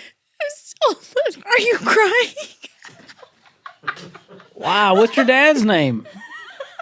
Must have been a heck of a dad taking y'all on the lake all summer. Yep. Well, I don't want to tell you his name. I recognize you. No, you don't. I swear I've seen you before. No, you don't, Rick. Rick, my husband is gone. He's not dead. He's just not there. He's not here. Hey, do you need a Sprite or can I get you a Sprite or something? Cash. You got cash? And I only have $65,000. You have $65,000 in cash on your person. In this bag right here. Wow. And I want to walk away with a boat today. Well, ma'am, I could show you boats in your price range that might do that for you. No, Rick, Let me show you I some want 65 this boat right here. Oh. Yes. You want old Sally? I want to know what the MSRP is. Oh, MSRP on that thing's $95,000. Oh, yeah. Jeez, okay. We got a sale right now. It's ending today at $75,000. That's a heck of a deal. You won't find that deal anywhere in the state of Tennessee. I might down at... You talked to Bubba? You been down at Bubba's? Dick's Bus. Rick and Dick's. Rick and Dick's. Dick's my stepbrother. We don't get along too kindly. Oh, man. I've been doing this for 25 years, ma'am. You ask anyone in a quarter-mile radius. This is, they'll tell you I'm the best in town. This is what I have. And when I looked online and saw other deals, there's one out in Chattanooga. I can drive an hour and a half and go get it down there. So would you match the price of another boat that I found. Wow. What's the make and model on it? It's a Mastercraft 2021. Okay. What kind of engine we talking? A V8. Oh, it's got a V8. Well, I'll tell you, for the specs on this thing, you're not going to find a better boat at this price. I don't know what the horsepower is. I mean, at this point, I'm losing money on this deal, but I just don't have. Oh man! I don't got enough slips to store these things. I'm gonna pick up anymore. my duffel bag of 65 grand and. Well, hey, before you go, I'd love to show you some other boats in your price range. No, Rick, this is what I want. Well, hey, if you can't get that deal in Chattanooga, you come on back. I'll take good care of you. That's what my daddy would have done. I'm terrible. Negotiation over. Oh man, I failed. That was terrible. You fell for every trap. You immediately went, oh my gosh. I want this boat. I have all the money. You said to tell him my budget. I did exactly what you told me to do, George Camel. I didn't even ask for your budget. You told me in the Wait deuce for part of me this to- episode, give them your budget. So But I wait did. for me to ask. Say, what? I would have said, what kind of payments you're looking for? And I would have said I have cash right here in the duffel bag. Oh, well, what's your budget? 65,000. And here's the boats I can do for 65,000. Whatever. I would have said, hello, I'm Rachel Cruz. Pleasure to meet you. And he goes, okay, cool. Good start. First of all, you got very emotional and desperate real quick. I was like, she's great. Like, we're about to make this deal. She's emotional. She's falling for this whole hoopla about my dad's passing. Oh my gosh. That got Don't you. trust though. anybody. Don't trust anybody. What if he really did pass? That's still. I was believing you. But then that made you go, I'm willing to pay full price because I feel bad for I him. did not walked away, George. But I felt it. I felt you I don't care ready what you to pay felt. more. Facts are your friends. What I forgot to say was, what I wanted to say. I walked away. What I walked wanted to away. say. I won. I kind of feel like I won. What if when you I didn't walked get in? the boat, but I kept my money. How would you respond when you walked in? I said, is there a decision maker in the household that you could bring along with you? Slapped Rick across the face. I'm just kidding. That's my favorite. You really did great. It was an Thank you. odd scenario. But what I would have done, You threw Rachel. death in the picture, George. What I you would made have it real done. dark. Obviously, this is a fake scenario. I would have come in knowing so much about that particular boat. I told you the engine, the make, the model. Sure. In But our I would pretend have. I would have world. looked at the boat and would have found. I went. You know what? Oh, I see a ding. Yeah, There's a scratch. You know, in the pictures online, it didn't really show all the like. And I want you to be a little bit like not excited about the boat. You're Oh. looking at it and you're kind of like, it's really. I mean, it doesn't excite me. It's not what I was hoping for. The pictures aren't. I mean, if you were willing to come down on this, I might be able to make the deal today. But otherwise, I gotta keep looking. I got a few other boats I'm looking at. I would have been like, oh well, you know. That right there, that's probably a $2,000 fix. I could come down $2,000 for you on that. Oh, and so you start to Rick layer and it. George are making deals. We're making But deals with out here. Rachel and Rick, no budget. But the key is stay calm, have options, do all the research. You know so much about that boat. Yep. You're kind of, and then maybe come in at the end of the month, end of the Yeah, day. And see Rick, what- you know, Rick's like, well, I got to move the boats. I got to get my quota. I need to get, You know? yeah. May make you a deal. Yes. It's And good. you could say, you know what? If you still have this boat a month from now, I'll come back. Chances are he calls you a week from now and goes, you know what? I talked it over. I think we can make this deal work. You That's come up with that good. 65. We'll make it happen today. Okay. So just some tips. Guys, I hope that helped. You know, save you some money, some negotiation. 351 in credit Okay, so $65,000 student loans then. Because what I did was I took the overall balance that you owe minus the car, and that left us with the student loans, and then now minus that $350 from the credit card. It was essentially $65,000 in student loans. So here you can see like I have like a couple other small things. Really? Yeah, here it is. Oh, no, I see. Collections. Yes. 5 accounts in collections. When did you go into collections? Oh no, 2023, 2022, 2021, 2019. Starting to get a little older, and then 2023 again. So 14. I was happy for you for not being in credit card debt, but I feel like you aren't in credit card debt right now because your credit card debt went to collections. Is this correct? Yes. Okay. Okay. There was one credit card that I had, Mm-hmm. and that one went 1,500. to collection. Well, And then what were all these other ones, like the 176 and the 286 and the 789 and the 888? I think they're sold off accounts. Yeah, but like, what were they? Debt, like with Verizon, debt with T-Mobile. Why didn't you pay them? So I've been living paycheck to paycheck for some time already. What were you making at Apple? Do I have to disclose that? I guess not. Can you give us a range? 60,000. Okay. Married for 2 years. How long have you guys been living together? For longer than that. For about 4 years. Okay. I mean, you're close to the median household income of Austin, Texas, just by yourself, if that was your around salary. Mm-hmm. If we properly budgeted, you would not have been living paycheck to paycheck. There was a lot of moves. We've moved 6 times in the past The moves 4 are hard. years. The moves are hard.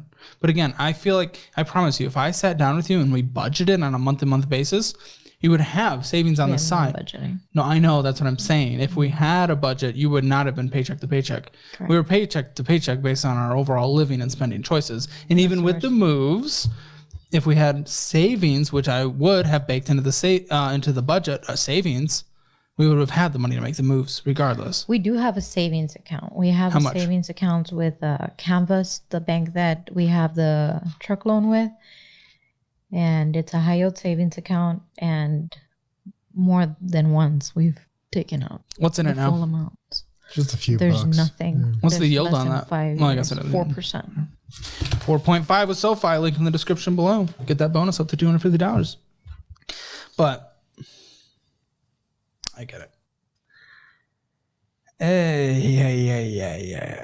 Yeah, your Verizon bill's expensive, $179 3-year statement. And then we, of course, have insurances and we have loan payments. And gas, $417 of gas was spent. Lots of Costco spending. That's me. I spend a lot on groceries. So the way that we had been handling finances when I was employed is Fernando would take care of the rent and he would take care of his phone. I'd take care of my phone and my vehicle. He'd take care of his vehicle. And I would take care of all the little stuff like the light and the internet. Okay. $568 from Amazon. Groceries. $568 from Amazon. $110 from Apple. All those Apple bills. $110. Then Netflix. Nothing in retirement. About $26 of taquitos. Then the subscriptions you have. We have some Grammarly, Amazon, Soda. Grammarly's mine for school. Okay. It's definitely a very good service to take advantage of when it makes sense in context. And I guess in your situation, it does. It does. Amazon, public storage, Southwest Gulf. Okay. So we put everything in the storage just to try to get rid of the roaches. Get rid of the roaches. Yeah. But we're in a better place now with all this, correct? Yes. So we're going to get rid of the storage. Man, that just happened like 2 months ago. Do you have anything in collections? I do. I have... This never ends. We're so far into this episode, and we're still talking about new debt. Okay. Yeah, so I have around $9,500 in collections for a loan I received back in 2019. How long has it been in collections? Since 2020, I think. It's only a few years. Your collections was like 1,000 total across those? Maybe 2,000? It was about 2,000. My collections, yeah, I do have. Once I went to the ER, and that 888 went to collections, and then I saw that on there. T-Mobile and Verizon went to collections. And why did I end up owing so much? Even though I was making payments on my devices on both occasions, I ended up racking up a lot of debt for the devices that I either didn't return or owed. Well, that's okay. That's in the past. It's already happened. I judge financially what is done now. and the car payments and stuff that we have now. I'm not going to judge something that's already happened. You're a human. You learn, you grow. That's totally fine. What we need to do is figure out how to address it. With these collections, what are your guys' thoughts on them? You can let them fall off your credit in 7 years. It will f your credit until then.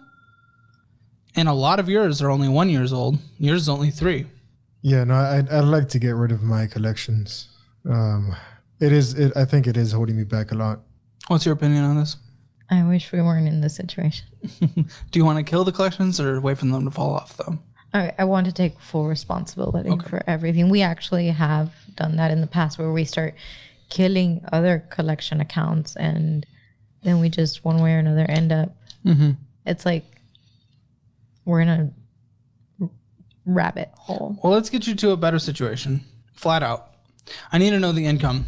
Your average across all side hustles these last couple months, what does it look like on average on a monthly basis? And what do you bring home a month? So a month, well, every week I bring home around 2,000 a week. Yes, take home.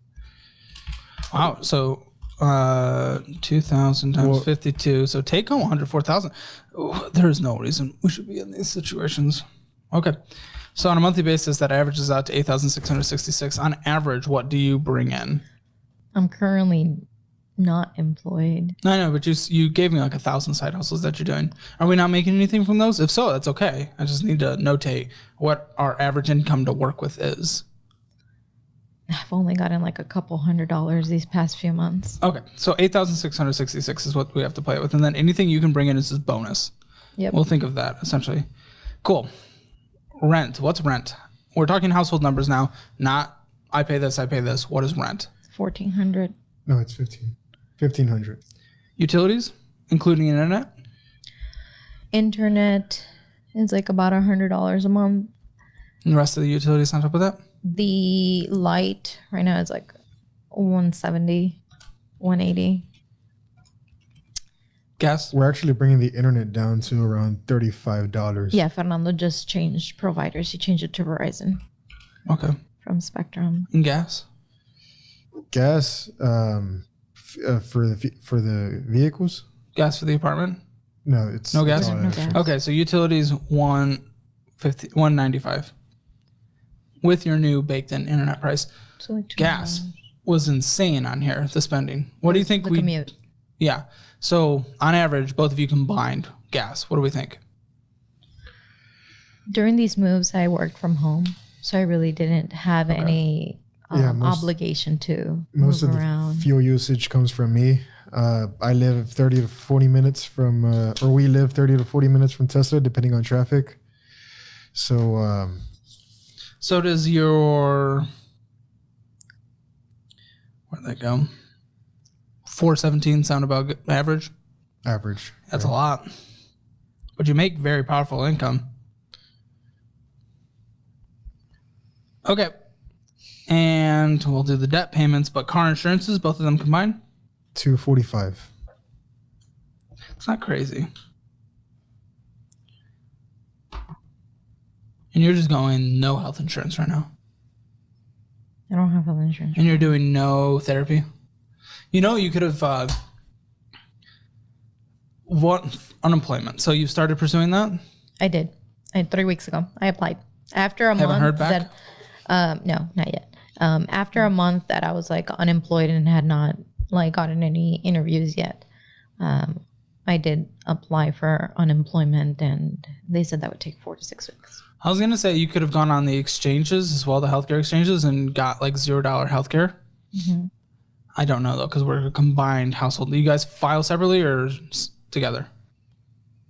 Taxes. So I have a right now. Last year, did you guys file separately or together? I haven't done the taxes for last year yet. Oh my gosh, what is happening, guys? You can't. Okay, I'm turning into the Joker here, y'all. Let's buckle down. Come on, we can't do this going forward. I agree. We're just around too much.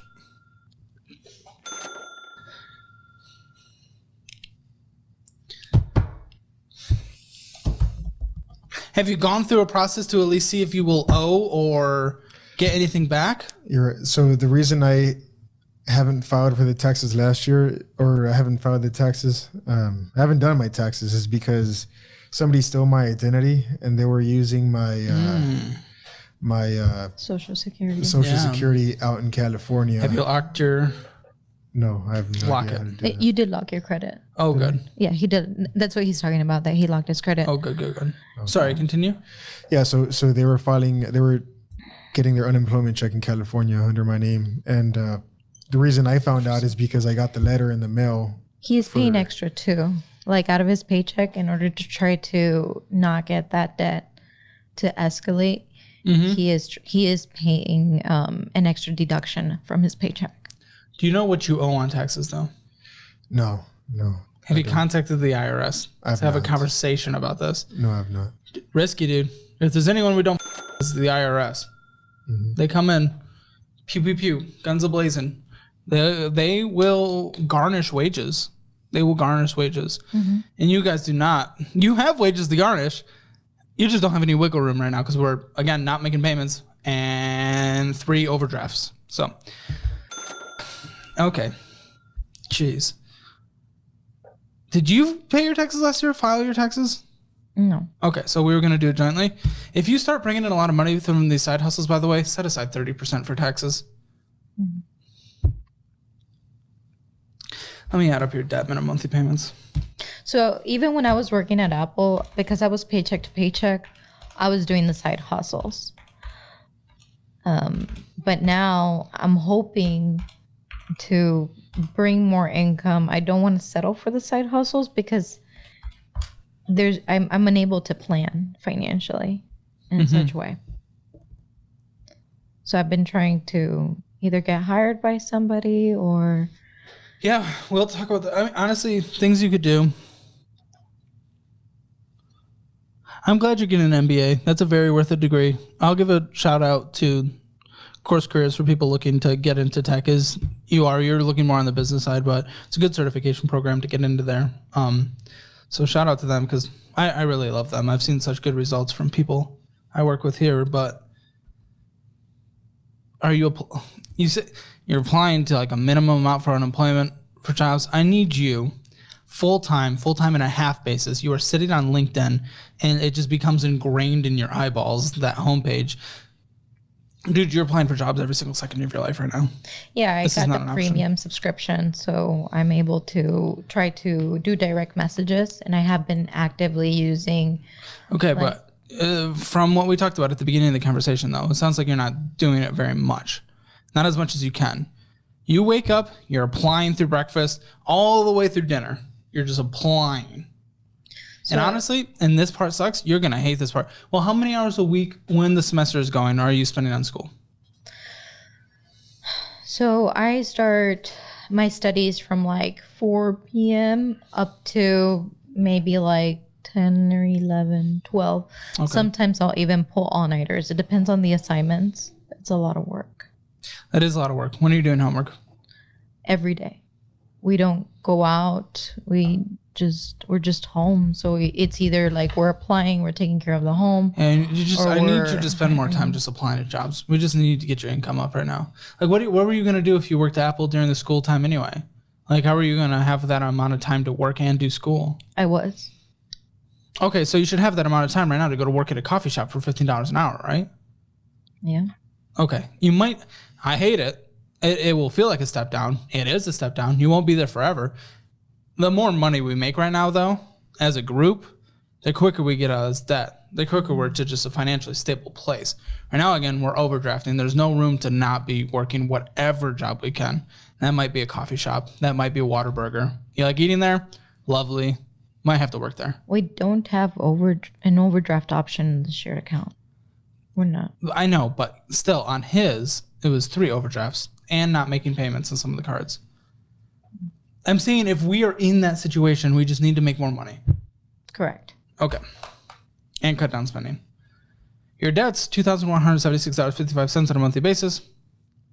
Subscriptions, however you want to put them, I'm going to give you $30 a month subscriptions. Put them where you need them. He paid for my Grammarly for the whole year, And other than that, I don't. Yeah. I do have the Netflix right now that he's been asking me to disconnect. I haven't. You guys been have $30 proactive. a month. Put it where you want it. $30 a month. Phone. Verizon. What did we see? Verizon. 179. We phone bill. don't share a phone like the account we have. So you have additional? What's your additional? So I pay $100 for my phone line, and I share it with my mom. And we came to terms that she's gonna pay her line. I'm gonna pay my line. now that 50-50? she's- Like $50, $50? So I was paying for her phone line, but now that I'm not employed, she's been taking responsibility. What did she send you though? $50? So I tell her she can send me whatever she can because I was working, but Okay, then I'm not going to include it in the budget. Her giving you money if she does again, this is extra. But if I can't, she makes like $13,000 a year. yeah. So if I can't, know it's going to be in the budget, then we're not going to put it in the budget. Any other minimum monthly expenses you guys must have in order to live? Must have. I think toiletries and groceries. A good amount of my paycheck sorry, would I go to forgot about that. toiletries and groceries. Like we're spending at least $150 per week. Yeah, grocery. I wish we weren't, but if you go to like Costco, HEB, Off Brands, Kirkland brand, Great Value, like it's like $5-10. $5-10. It can be a good way to do it if you, especially like, I do a lot of shopping around. if we do like, okay, we get the toilet paper this month and that's going to last us for 3 months, and the next month we're getting this utility that we have to have. And then, so, I mean, we can make that in the budget. The way I'm going to do it for groceries, and what this is going to include is not a lot of everyday cooking. It's going to be including batch cooking that we are doing for meal prepping purposes. So a lot of the same recipes that we're batch cooking and warming up on a daily basis, this is how we get through it. And this is how we do a tight budget while we're in bad debt. We're doing $500 a month I in groceries. cook every day almost. Well, I think that's a more expensive way to do it, though. Individualized meals versus meal prepping. But you can, hey, dude, if you can do it, go for it. I'm just saying this is an easier way to make that $500 stretch. So it's totally up to you how you do it. That's so just a $500 suggestion. budget a month. Groceries only. Only groceries. Groceries. Toilet paper. That's doable, right? Well, It I is. don't know about toiletry. No, We no, don't- no. Oh, I'm giving you a budget for that. Toilet paper. And they hadn't saved, and they raised us great, and they're Sure. solid with Oh, money. they're wonderful, But yeah. there just wasn't this onus to like we got to save up in a Majority of people 529 that- plan. Well, I was going to say for us, we were probably the outliers of saving. Yeah, I think even like there was a plan that wasn't even around when I went to school. I think the ESA wasn't there. Oh wow. But any level of college savings, even still today, is rare, and that's why we teach in the baby steps. That's part of what we teach is to help save for your kids' college, because that is a gift if you're able to help get them started in that, and they don't have to go into student loan debt or not or choose not to go, whatever it may be. But yeah, it's part of the plan, and that was my story, George. Well, the marketing has gotten out of control for these schools because usually there's a campus tour and like, look at the landscaping and the football team. Oh, yeah. Well, now here's some features that some of these universities offer. High Point University has a steakhouse on their campus. On the campus. University of Missouri has a lazy river indoor. Wow. Indoor lazy river. That's about as lazy as it gets. Michigan Tech University has their own ski slope. Rice University will do your laundry for you. Now, that's actually useful. That's actually very helpful. No, some of these are very But bougie. also, like, you got to learn how to do laundry. And I feel like college is the place where you have to learn how to do laundry. I agree. Then you go into adulthood and you're like, well, they did this for me. I have no idea. It's true. Well, from a financial perspective, Rachel, what is one thing you wish more people thought about when it came to making the decision about college? Because you've seen a lot of things, people's questions, talking to people at live events, meeting them in the lobby. What is the thing you just wish you could tell every single person? I think it's less about where you went to school and even your degree to a degree. I think community college is underrated. I think just a 4-year degree at a state school is great, but going out of state and paying double or going to a private school, I just don't think usually has the ROI. Now, I will say there's a small percentage of the population that it does, right? Like we kind of like whatever our feelings are about Ivy League and all of that, but certain professions in a certain part of the world with a certain echelon, you go to this specific school and all, like, Your life can and will look different. yes, to it. Yeah. So I do think there's a small percentage of people that is very true. But for majority of people out there just working and doing it, you can still be successful and go to a community college, I believe. Agreed. I think there's a lot of hype and just a lot of weird emotion tied around school. Like, it's the parents' alma mater, so they want their kids to go there, but now it's 5 times the cost than it was when their parents went. Sure. And so the kids just fall into this. Yep. And at 18, you don't know what you want to do for the rest of your life. I know. Unless you're that kid who's like, I know I wanted to be a doctor when I was 5. That's great. Most people like me just kind of like meandered into something. Yep. And so college, I think, is worth it because those are formative years where your brain is still growing. Yes. So try yes. as much things as you can as far as different paths and marketing and communication and music. Try it all to Yes. figure out what you actually want to do. And do career shadowing to figure out, oh gosh, I thought design was really fun. Right. I'm just staring at a computer screen in Photoshop all day. For sure. Hey, let's run through some stats because the data here is very interesting. See if you're shocked. You listeners. ready? Okay. According to the Washington Post and the Federal Reserve Bank of New York, only 27.3% of college graduates work in the same field that they got their degree in. Wow. So we are part of the 27.3%. We are. 38% of college graduates with bachelor's degrees say they would have chosen a different major. That's This really goes back to our point: is it's too early at Yeah, 18, you're 18 to decide your fate. I know. I agree Not that with you have to that. do what like we saw. A lot of people don't have anything to do with their degree when it comes Yep. to their job, and that's okay. Yes. But ideally, you want to make it match up and use your experience and education. That's right. For your career. All right, here's some regret, George. 48% of humanitarian or art degree holders say they would have studied something different after entering the real world. But for STEM and engineering grads, only 24% say they regret their choice of Half. study. That makes sense. That does make sense. I mean, Yeah. it's pretty easy to figure that out. When you 'Cause get in the the real art- world, yes. there's lots of jobs in science and technology and engineering and math. For sure. But what's fascinating is you look at like the royals and even like billionaires' kids and stuff, it was shown the number one degree their kids get is an art degree, art history degree. That makes sense.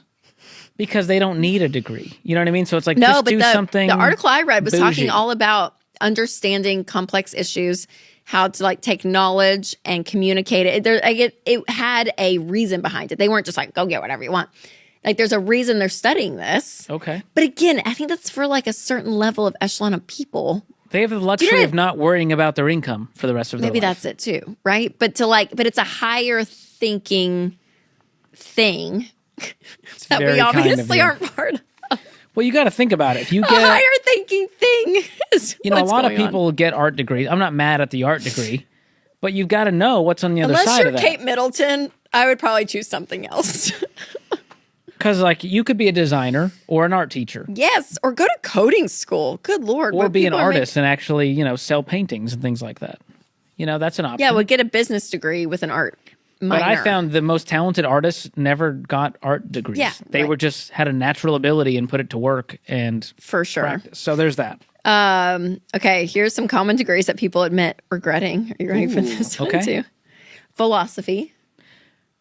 Can I be honest? Yeah. I did a double minor concentration, and one of them was in philosophy because I was like, no one cares about a concentration or a minor. But it just sounds cool. My major was communication. But you said One like of my a minor concentrations in were philosophy because I just enjoyed the philosophy. classes. Yeah. and I knew none of this matters. I'm just going to do something I enjoy. Yeah. So Well, there's not like a specific skill set with that one, so that's hard. I'm a great thinker, Rachel. You are. You're a great thinker, George. It's all because of that. Entrepreneurship. So you'll just find that most entrepreneurs don't get a degree in entrepreneurship. They just entrepreneur. They just in do life. it. Well said. She has a communication degree. I know. How to Might I remind you all? But yeah, the people that we look up to and celebrate, the ones that are most successful, you're not going to be like, oh, they went to school for entrepreneurship. That checks out. Yeah, they No. just do it. They just do it. Fashion and merchandising. It's very niche. But again, if you're going to be a successful designer, you don't necessarily need a college degree for that specific thing. Usually you get into that world. It's more about your taste, your influence, the Yeah, networking, you who intern. you know. Yeah, you're in the business. You know how stuff works. It's more like you have the eye for it. To be respected in that world. Yeah. Next, marriage and family science. What is the science behind family? I don't know. There was a degree at UT Oh man, didn't my sister? This is what she got her degree in. Are you about to out Denise? Happy No, Hour? but it's not a bad. I don't think it's wrong, but it's in this. It's in this vein. Child and family studies. Oh, it was one that so many and a lot of teachers that was like their if you're going to go into major teaching before they went and got like their masters in teaching. Yep. But child and family, it was huge at UT. Yeah, a lot of people did child and family studies. I will say I can totally see Denise as a teacher. Like she is so sweet. I feel comforted anytime I'm around her. I'm just like, she's just such an amazing person. She's so much nicer than me. That's not true, She's Rachel. so sweet. She's just a sweet, sweet soul. You're both very nice in different ways. Are you okay? Youth ministry. Oh, this is a tough one. We could step on some toes here.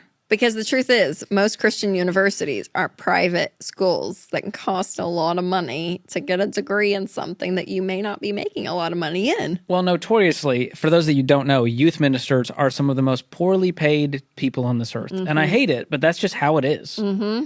I mean, it's like poverty level. Yep. Some of these churches and the youth minister. Because they don't have a budget. Churches don't have a massive budget. Like, we can pay you $25,000, and the youth minister's like, well, this is my life calling, so I'll do it. I know. And it breaks my heart, and I hope some churches now are, starting to pay better for their youth ministers because they're doing amazing or that work. the degree shouldn't cost this much. That's true. So the school choice is really important. Like, can you get a theology degree online? You know what I mean? Yes. Like, what else can you do to get the? We did a steak and eggs video. I could smell it. I could tell the difference. And because the other day, remember I told you guys that I thought there was a dead rat in my house. There was. I knew it immediately. Nobody else knew it, but I did. And I found him. And I threw him in the street.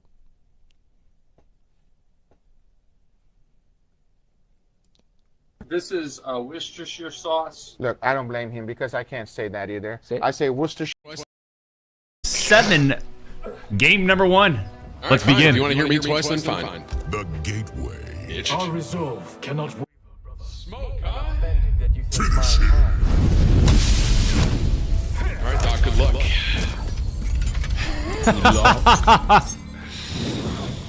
You're going to hear me twice too then.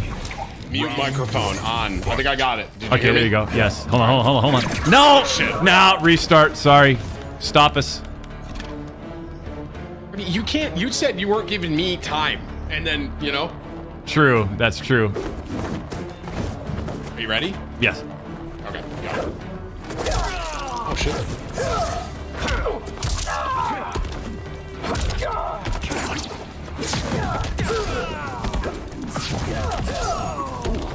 That's nice.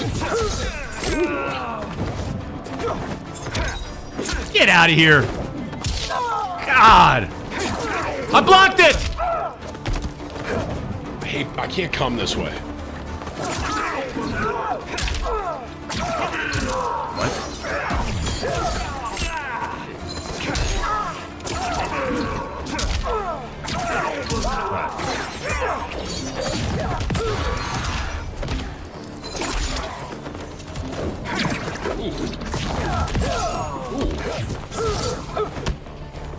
What the? What the hell was that, dude? Oh my god! Dude, there's no fucking way.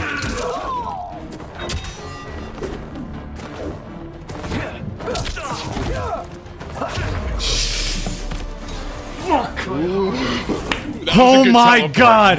That teleport was sick.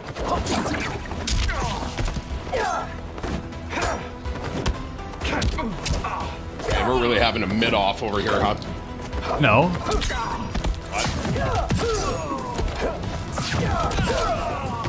That combo's sick. I'm I don't know gonna if that- start is that working you a low? little bit. I'm gonna work you a little bit.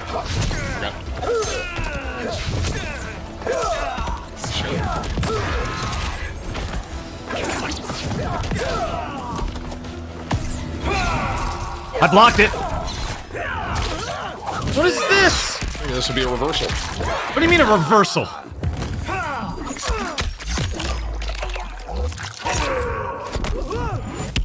They let you back in it? You know what? Have this.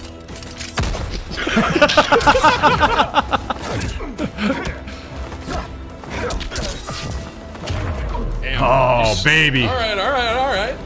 Come on! Is that TP low or high? I don't know. I don't know where to block. Oh, it's low. Okay. All right.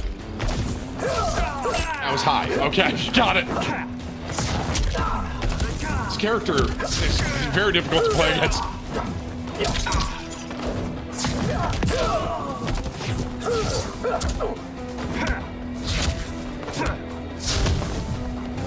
That's not what I wanted.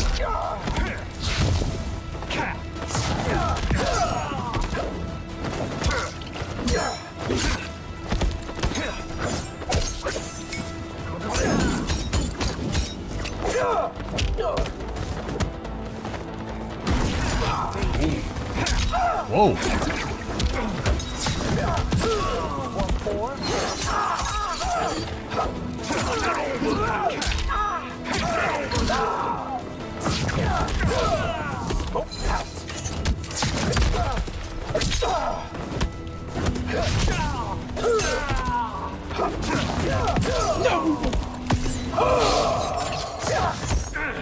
Oh no!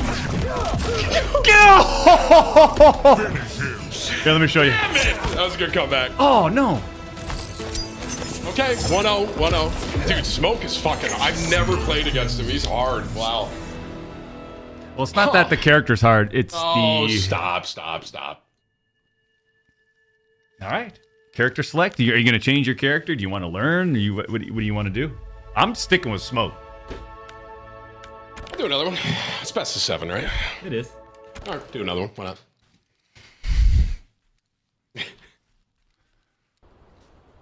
I just look over, someone goes, Timmy merch is overpriced. What does that have to do with anything right now, man? It's like... Fight.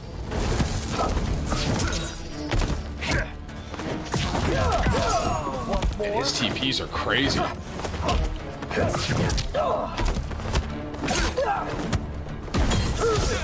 I thought I hit you. That's not what I wanted.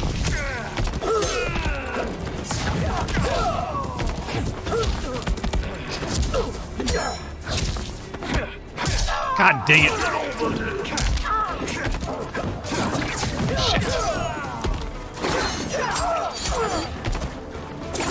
Oh my god.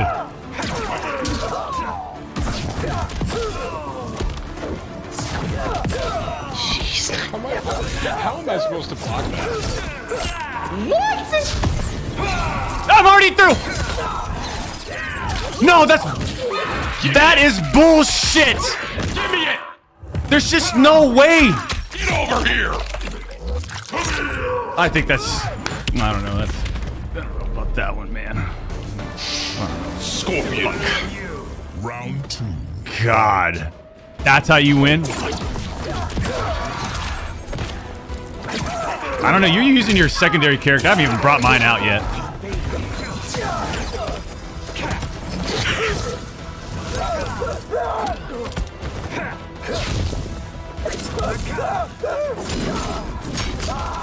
I don't even know what my guy's doing.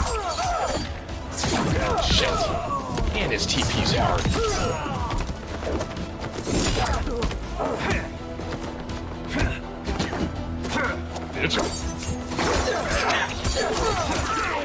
I don't know. Uh-oh. Uh-oh.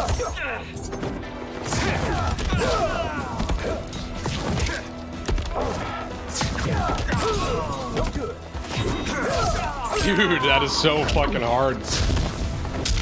I blocked that shit. I fucked up.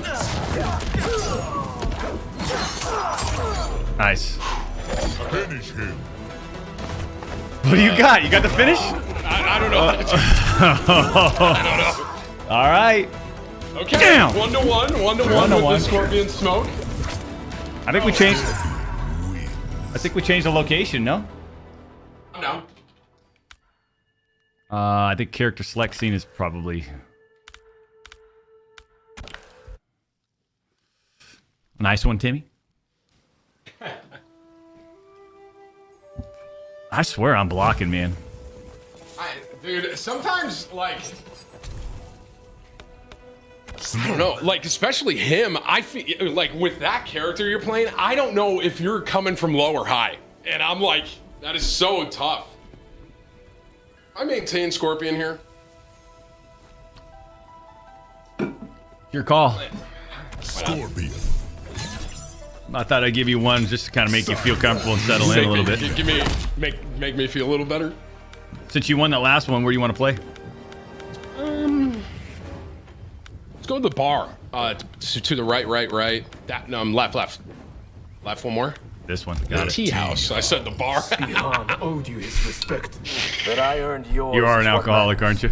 No. Just social drinker. Come on now. Round 1. Fight.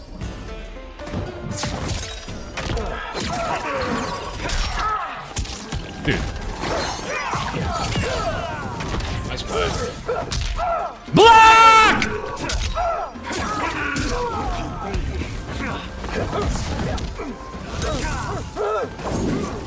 Shit.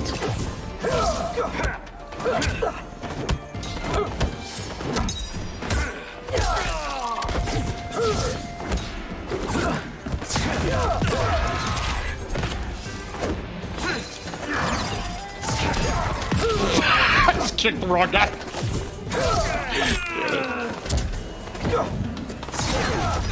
Serena, you gonna help, dude? Holy fuck. Dude, how come I feels like I'm doing so much damage and it just, I look at yours, I'm like, damn, we're... Dude, I don't know. I say that a lot when I got to. Like, I feel like I'm hitting way more. I don't know. Nice block. What does my guy do? Oh, man. Oh, my God. What, does that get you? How many fatal blows do they give you right there? God, I think it's 2. That's it. 2, that's it? I think we should take out fatal blows. I feel like that almost ruins the integrity of the game. What? Yes!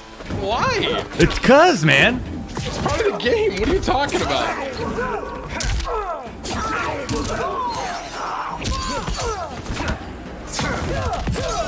Damn, man.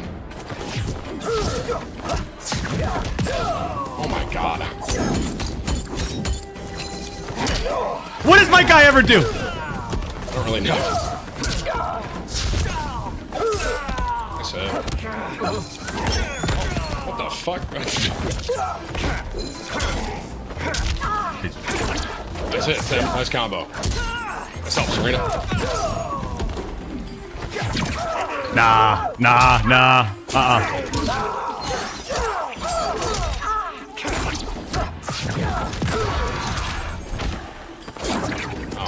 Oh, shit. You got me.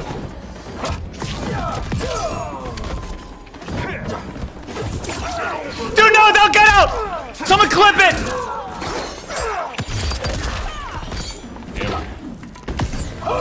You got me. Oh my God, you don't. Nice hit, Doc. Fuck. Oh my! Oh! I mean.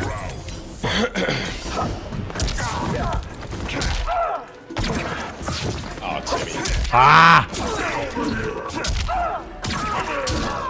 Aren't you tired of doing the same thing over? I mean, speak for yourself, bro. What are you talking about? I got so many combinations. Look at this. Boom, block. Boom, gotcha. Right? Go over there. Boom.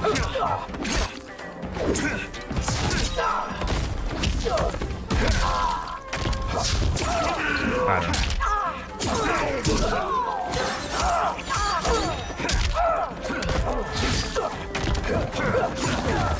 Shit!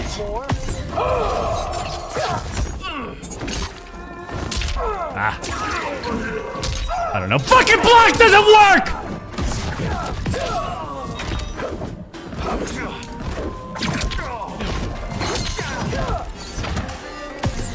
Oh, did I get you? No. I thought you did. No, of course not. I thought you did, bro. Wow. Yeah, good finish. Oh. Come on,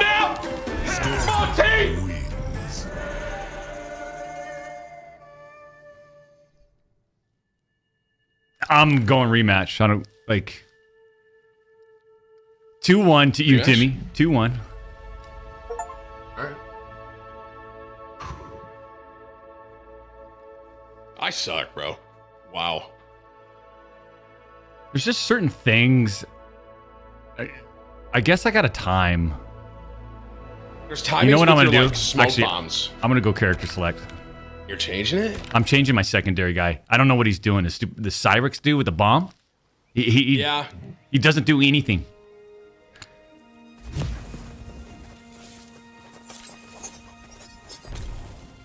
Every time he comes in, he goes, "Hey, how you doing? Here's a bomb. Let me take 30 seconds to generate it." So I'm going with smoke. I'm feeling comfy with smoke, and he's just gonna get more and more comfy. Baraka. What? Knock it off. You don't know. You don't know what you're doing. Just gonna try something. Serena.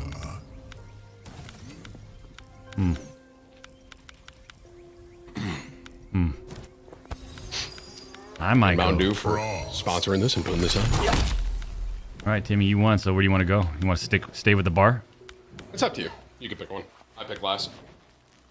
Yeah, but you won. So winner's pick. Let's go to that like little purple area that looks nice. Two to your right. Great Hall. Great Hall. When he's found, The Great Hall. giving him Tarkat will solve nothing.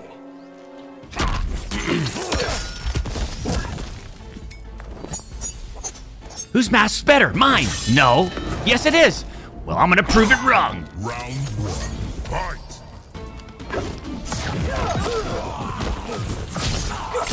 Ow, dude.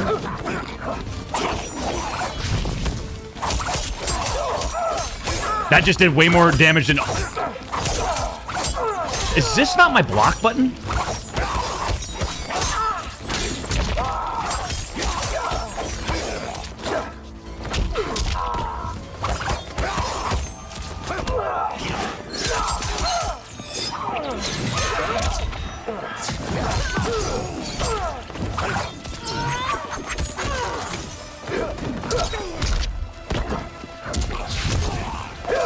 For the Sharara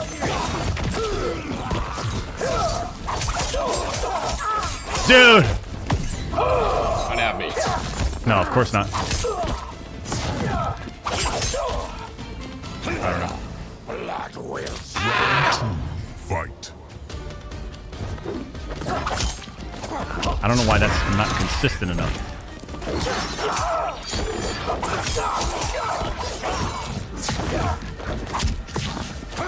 What?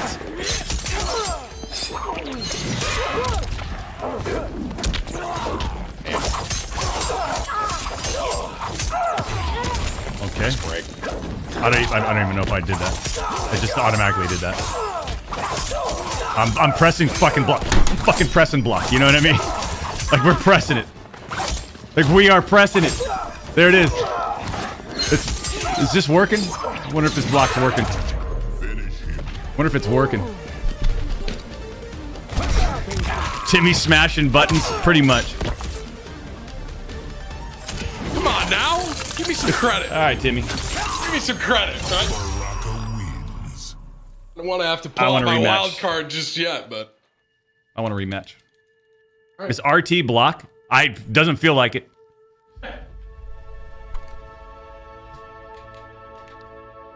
it's it's RT.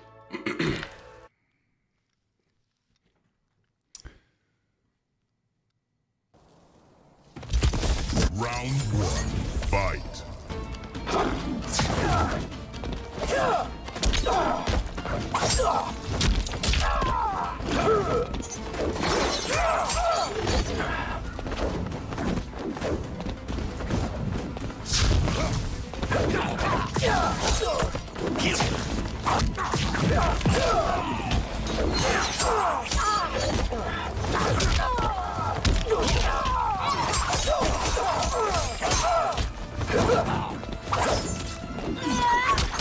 Oh shit! Nice play, Doc.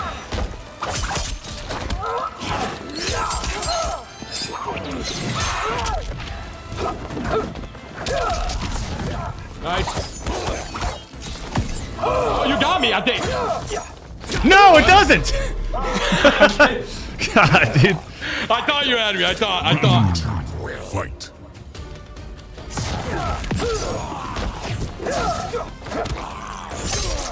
Oh shit.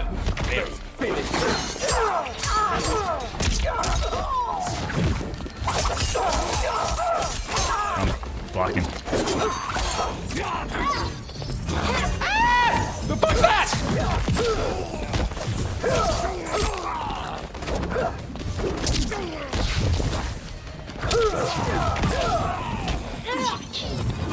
Stop with the orb, bro. Oh my god, I'm ass. Oh my god.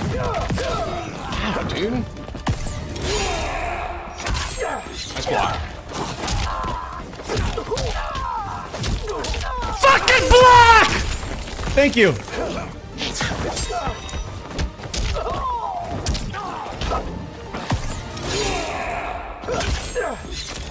Oh shit, the reversal! Oh! Dude! I'm stupid.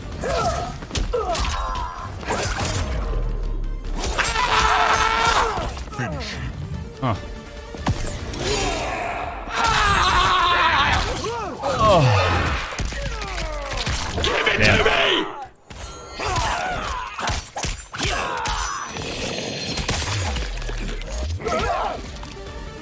Oh, nice.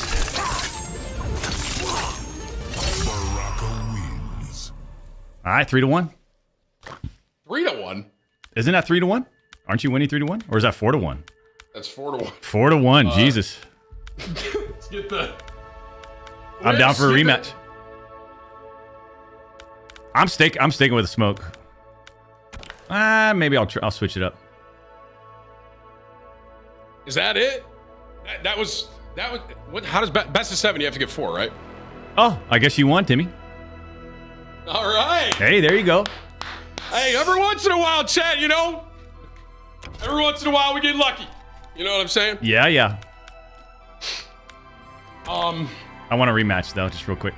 Just okay, that's fine. Yeah, yeah. What do you mean that's fine? Get your ass in That's fine, dude. get your ass in Give the me a game. second. What do you mean that's fine? Yeah, you're the champion. What are you walking on the stage accepting your trophy? What do you got? Interviews or something? Yeah, a little bit. Get your ass in the game. I want a rematch. Okay, fine. Just to be clear, I won the best of 7 though. Winner of this match is the best though today. What?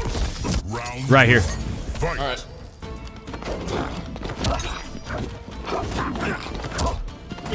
How come that's just not working?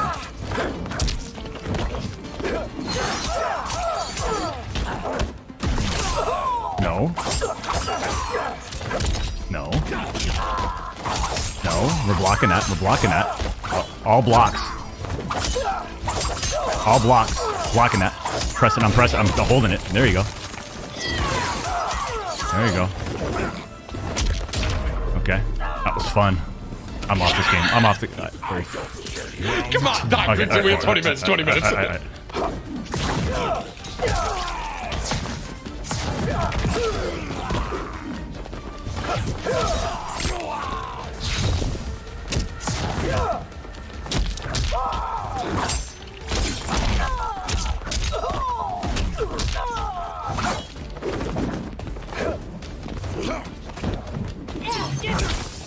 Do you ever do anything?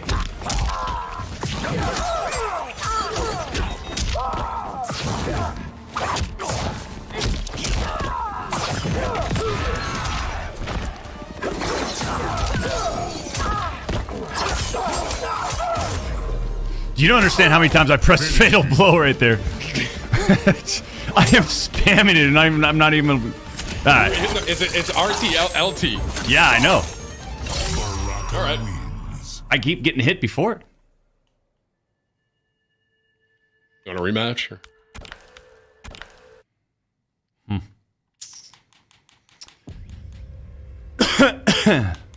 Damn.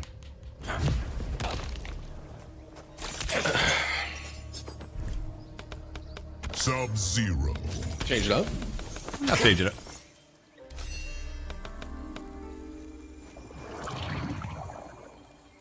Reptile. Serena. Jax. Like Jax, bro. Your kind has never battled the Lin Kuei. Never before have you threatened us. Isn't Reptile like Sub-Zero's brother or something? I don't exactly know the lore, but I think it's like Scorpion, Reptile, Smoke are all someone got the lore. I think they're all related somehow. I don't know.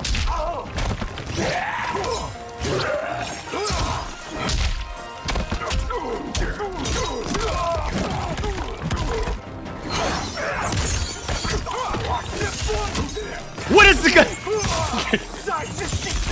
They're not. The wrong lore. That shows how much I know about Mortal Kombat.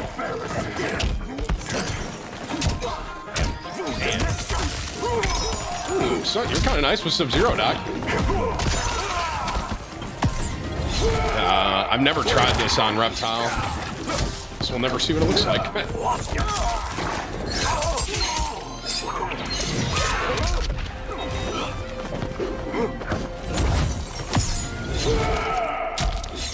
Ooh, you caught me on the way. That was cheeky.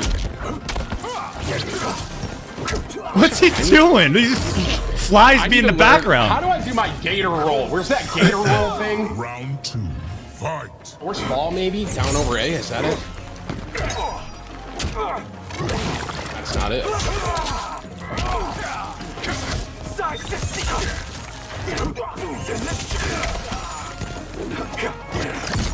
I don't know. That went right through you.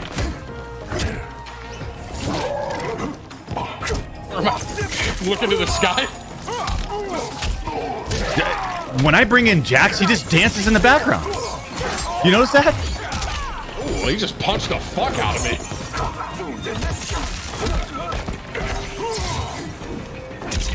How do I do my gator roll, bro? Oh, baby, I should have picked this guy. You just don't stand a chance. Yeah, I've never played Reptile. Relax. Bitch. Oh. Here's the, hey, let me get you back in the game for free. God, Timmy. Would you stop doing that? Would you stop doing the fatal blow? Roll, bro. Wait, I learned it. Oh. I learned the gator roll. I got it. Final round. Fight.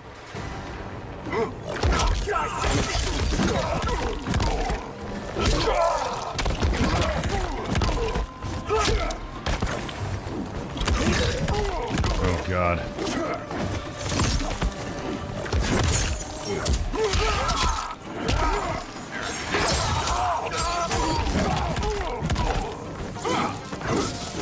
What is he do?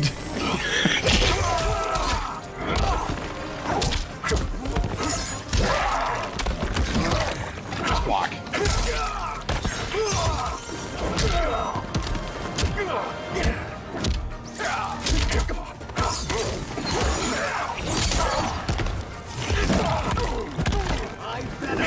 No.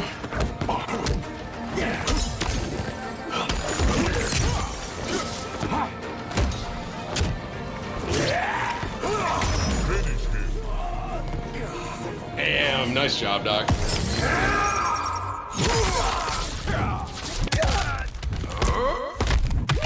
Where's Jax? Oh, Timmy! Boom! I've never played Reptile. Relax. Oh, we're not done yet. He's gonna take that spike and it's a never-ending fatality. I won. Hey, ladies and gentlemen. I won the Mountain Dew Best of 7, Doc. Stop. Look, if you're just flooding in, take a look behind me. That's right. The winner. You do not have a win. The two-time back-to-back. Do you actually have... What? What? Do you have like a winner thing? What are you saying? Do you have like a thing No, on it shows the screen? it shows the two guys that won, which was Sub-Zero and Jax. Who won the Best of 7 though? No one even remembers that because it happened so fast and everyone was getting warmed up and it's over with and it's like, damn. Chad, do we remember, bro? Why don't you go pick, okay, I got my champion now. Why don't you go get your guys? Go get your guys in. All right. Bring your wild card that you said. I haven't even brought my wild card out, bro. Low key, bro. Go get him then. Okay. Sub-Zero, Baraka. Serena. Sonya Blade. That's right. We're bringing in Sonya Blade for this one. And we're going to see if these... Sundo. See if these nuts... Because he alone offered unchecked power. Look at that. Sonya's tying her shoes. She's like, oh, all right. Fight.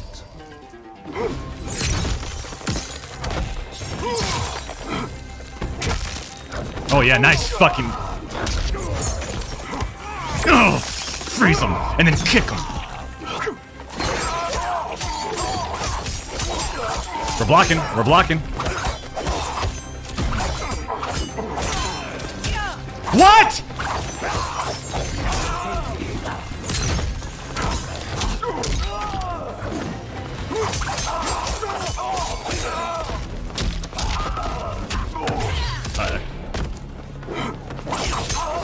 God. It's just fuck. God, I'm gonna break this controller. It's so frustrating to not get a block. Are you kidding me?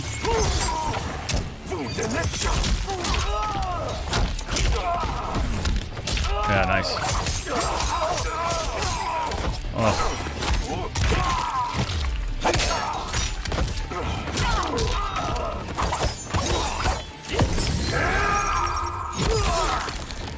What? Okay.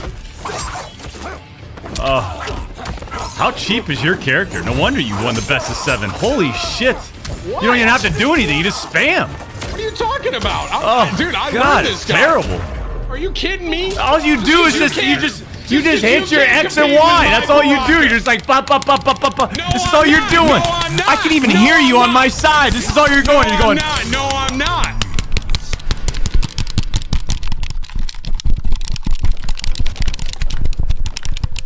You wanna go again or? Timmy, the spammer. He's one of those guys, man. I'm not spamming, That's when you kick him out of the house. You say, hey, give me the... I'm not spamming, bro. All right, just because I'm the best Baraka main in the world. Wait, my controller's disconnected. Wait, hold on. It's not working.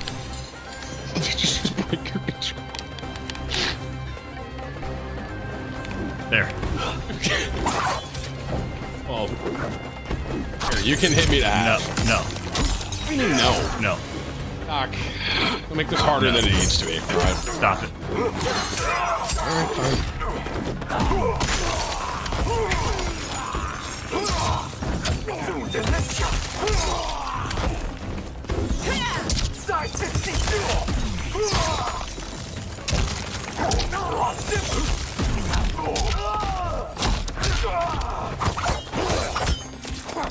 What? This is such... I've never seen it.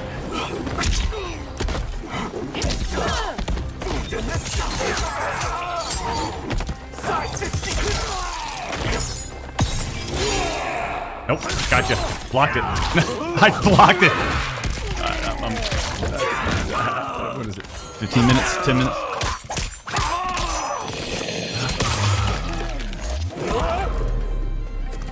I know I blocked that one. Guaranteed. Round 2, fight.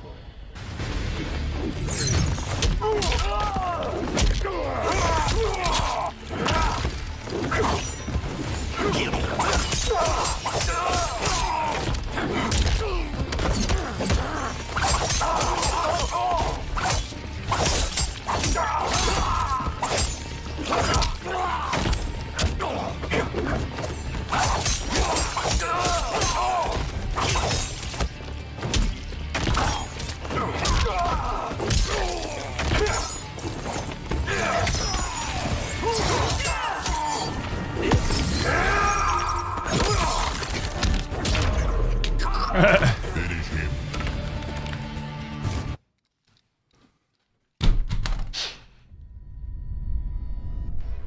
Oh. GG's. Are you done? Yeah. All right. Yes, sir. Yes, sir. I guess this is not 1996 anymore where we're at the arcade and I'm absolutely destroying everyone on Ultimate Mortal Kombat 3 using smoke. Now we've got fucking... You got characters where you can just spam, you don't have to do anything.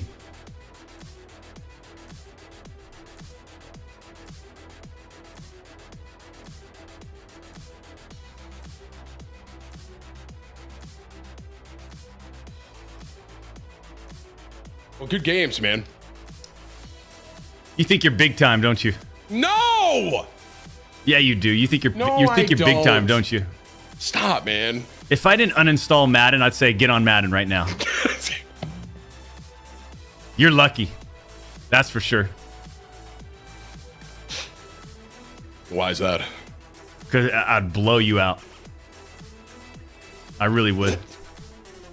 Pardon? I'd blow you out of the water. I mean, you could take it that way if you want, but I'm like where I am at, where I'm at mentally, right now. I'd destroy you by 60. Oh, well. He doesn't have PGA, Roy. I know we keep asking, don't yell but at Roy. All right, don't project on Roy right now. This guy doesn't have PGA installed. Or else That is true. That is true.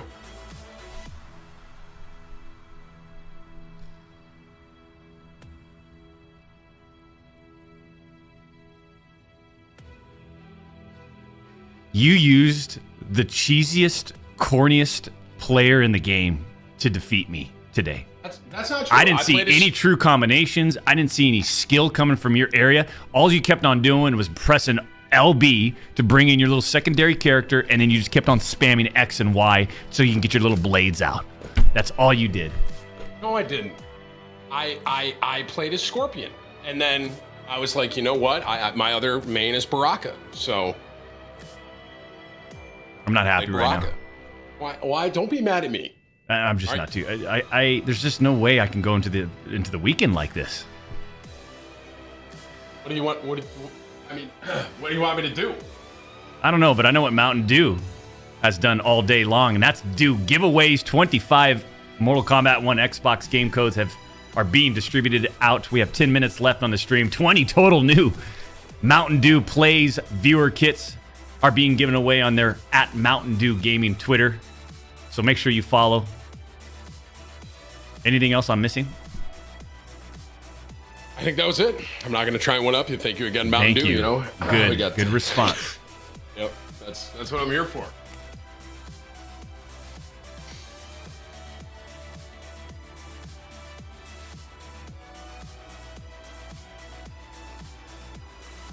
That's sick. Thank you, Mountain Dew. Thank you, Mountain Dew. See, that's what my...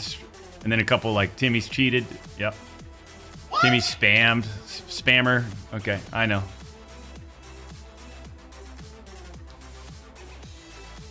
Come on now. Be nice. You practiced all week and you barely beat me. That's not... I did not practice all week, bro.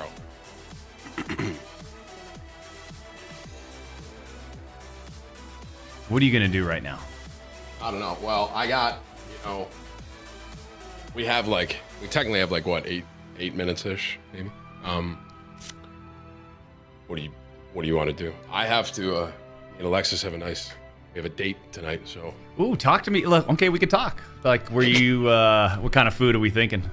It's a steak, little steakhouse. I'm gonna wear, a collared t-shirt. Is this where she wanted to go? Yes. Okay, I respect it. I respect it. I thought it was one of those things. No, honey, we're going to get steak. No. Okay. No. Want to make sure. Yeah, it was her plan. Like she wanted to. Someone goes, Applebee's isn't a steakhouse. All right, guys.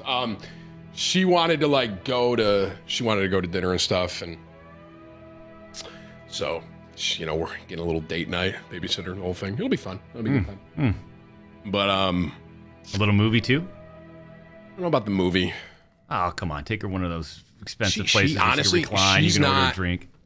She's not the movie type. Oh, okay. She loves her reality TV shows, bro.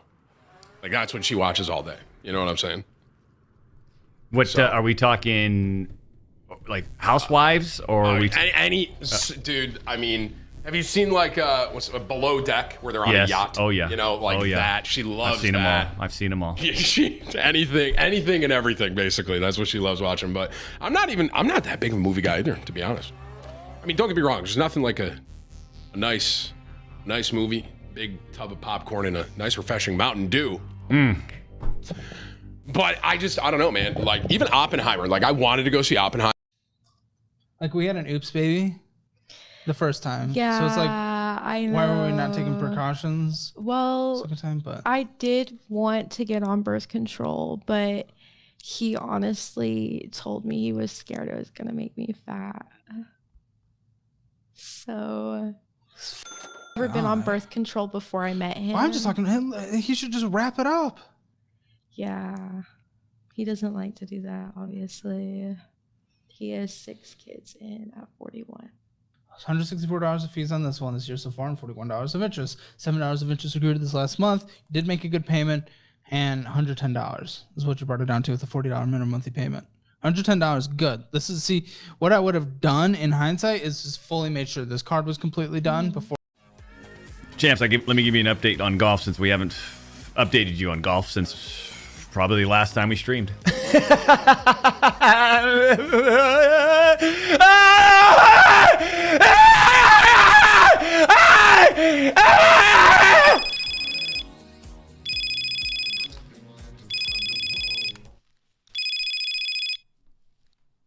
Hello? Hi, Karen. Yes, I heard that screaming too. I thought it came from your house. Huh. I'll keep my... Yeah. Okay. I'll let you know if I hear it. Okay. Bye-bye.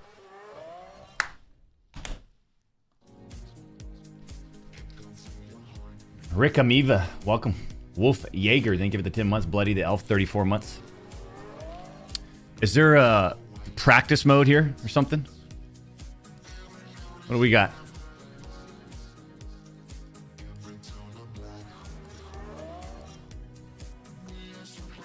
Oh, by the way, anybody want to see the video that I tweeted out?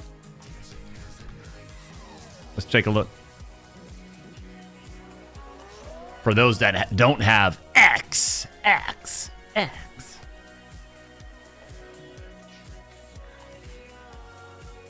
This is the video.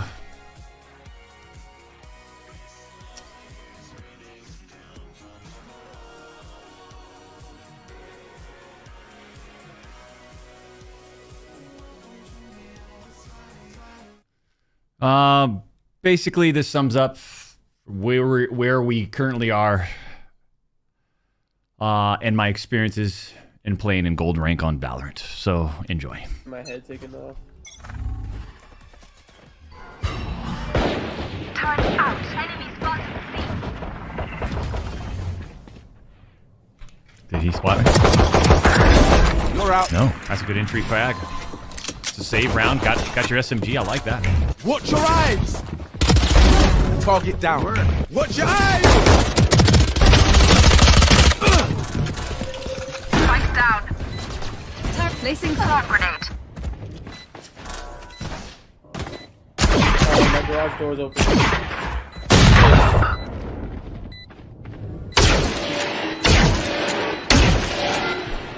Reloading. Enemy spotted. One enemy remaining. Found them. Bomb off down. Reloading.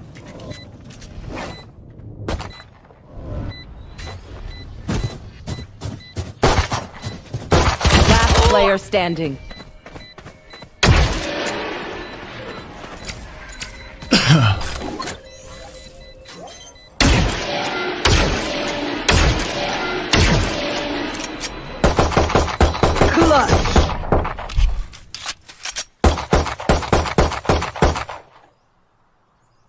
What will it be this time? Have any patterns emerged yet? Watch out!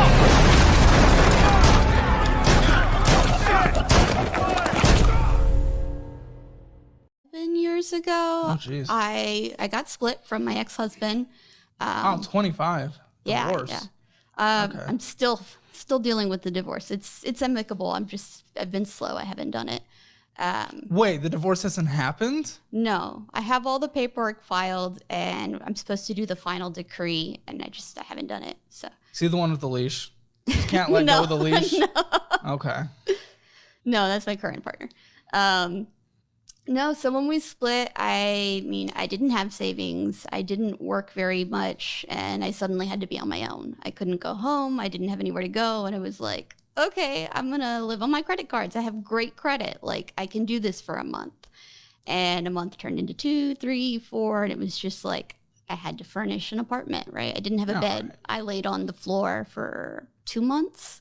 It was just me and my cat on the floor. Didn't have a TV, didn't have a bed. When I first moved here, I slept on the floor for 7 months until I could afford it. Yeah, and so that's what I did. But I mean, I had to eat, I had to buy groceries, and I was buying cup noodle, and I was, I had to pay car insurance because my job at the time was delivery driver. This is a lot of debt for like cup of noodles. It is. It sounds like we were living it up a little. I mean, come on. No, I had to pay car insurance. I had to pay for car. This isn't just car insurance. Okay, well, how long did it last then? It was about 2 years before I was up on my feet.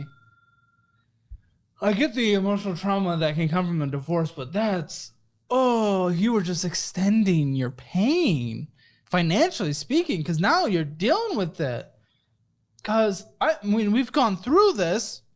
The amount of interest that is being stolen from you a year at $23 an hour is like... Yeah, no, I think about bankruptcy all the time because I live to pay the debt. Yeah, but at the same time, you also around with it. I mean, you're not paying it off as aggressively as you can. Yeah, I mean, right now, I just don't have the money to make more than the minimum payment with what I'm making as a waitress. But even before, I was paying rent, I was paying car insurance, I was paying food, and then at the end of the month, I'd have maybe $800 left over. Man, I'm gonna call you on a little bit of your bullshit, to be honest. It's okay. It's sometimes good to get a wake up call, but I mean, okay. So Bank of America, let's go through these. Mm-hmm. And I don't think I have to call you on your bullshit when it comes to this one, or maybe I do. Let's see. So $68 of interest stolen from you and $2,944, so it's currently owed on it. Again, even that alone, I would be like, at the dollar wage we're at, like, becomes a struggle. At a $97 minimum monthly payment, these minimum monthly payments are about to stack up, and they're about to get heavy, and they're about to get painful, and they're about to get death. So we made a $91 payment. Lovely. But we went and purchased $215. What do we do? Oh, we don't have the money to make minimum monthly payments? Okay, lovely. So we're going to get Fruity Rudy. We're going to get a Starbucks. We're going to get some mango nadas. We're going to get some Southside pizza, and we're going to get some Starbucks. So I immediately have to push back and call you on your bullshit. Yeah, I mean, the way I see it is $215 wasn't going to make a drop in the bucket, and all I do is pay bills. Drop in the bucket? What about the bucket's overflowing? The bucket's drowning you. This is like, okay, let's take a sip out of it every month. At least that counts for something instead of just letting it waterboard us. I mean, this is... Okay, I get the relative sentiment, but if we're making a $91 minimum monthly payment, which is the minimum monthly payment at that time, you're doubling. You're more than doubling what you paid towards it. If we're more than doubling, that's not about dropping buckets. That's about you just making your situation worse and extending the process. You took the balance from 2,751 to 2,944. Yep. People always ask me, what high yield savings account do I use for my own money? Some of you know by now it's... Because we're looking good. We're feeling good! Oh, we're going to wake up today. We're looking good. We're feeling good. We're going to wake up today. The multi-million-dollar smile is out. And the main stage down below, the brightest LED lights imaginable. Nothing but double chin smirks. And MVPs. One game at a time. Every single time.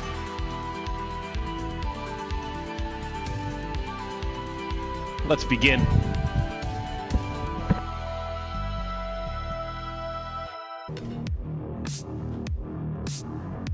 Hold on, I gotta see this wallpaper.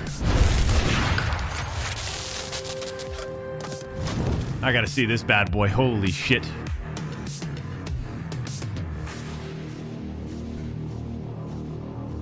I remember doing the photo shoot for all three of these.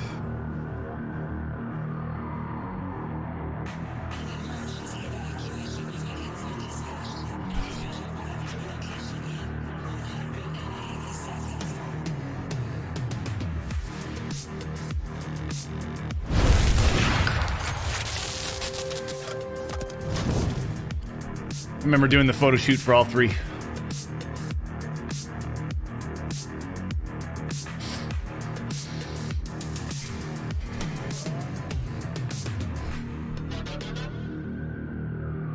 I already minimized the chat.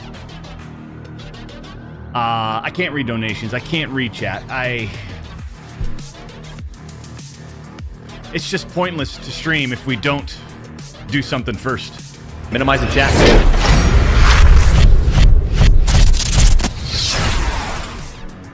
It's one of those days we're not wasting any time. I am 100% focused. I do want the platinum at night because there's a lot of pause the music if we can. There's a lot of chitter chatter. A lot of chitter chatter. Right? A lot of flappy gums. A lot of.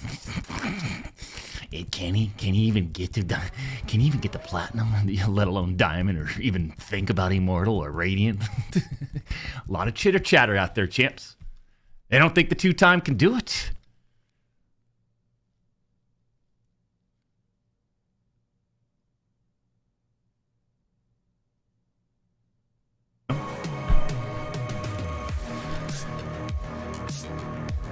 A lot of chitter chatter. So we're going to shut them up for good. We're going to shut them up for good. How are we going to do that? We're going to stay agile. Our number one go-to word. Why? 3 vowels, 2 consonants. Sentence. If you don't know how we play this game, champ, let me go ahead and describe it. If I can guess the word within the first 3 rows, I get 2 points. If I don't, you get 1. If I don't guess the word at all, you get an additional 2 points on top of that 1 for a total of 3. That's 3-2 if you haven't figured it out, which gives you a huge advantage. But for whatever reason, I still love my odds. You got the advantage, but I love my odds. I might patent that one. I might work with that one just a little bit.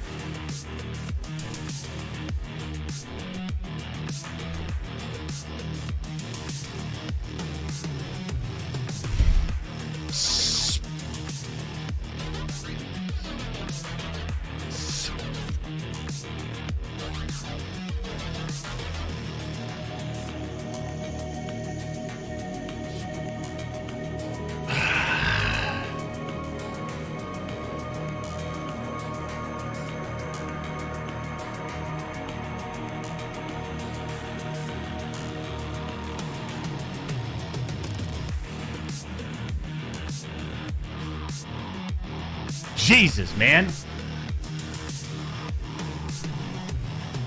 You remember the days where I'm guessing these words within the first 3 rows consistently? I mean, we were winning this Wordle. I don't know what the score is at one point. What was like the biggest lead I had on Wordle? It had to have been like 13 to 4 or something. I mean, we... Whew.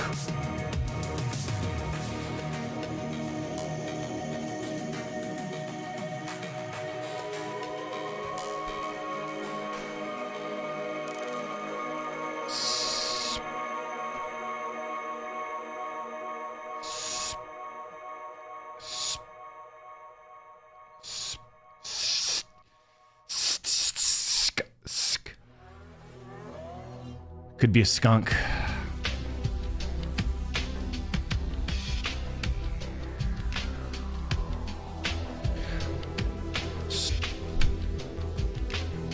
Schmuck. Smuck. No, it's not. It's... Sp. Sk. Sk. Sk. Skaya. Skaya. Sk. Sk. Skull. Skulk. Skulk. Scuds. Scoop. Nope.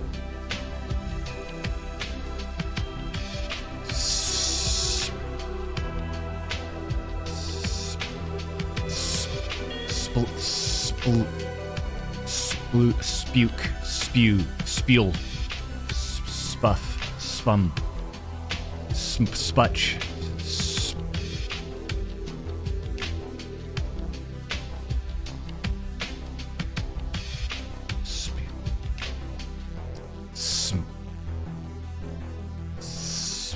smuck, no.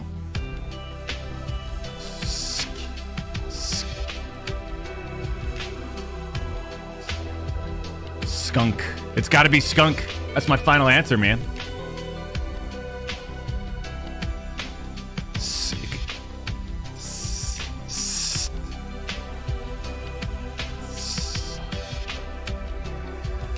Unless it goes S into a vowel, into the U for something.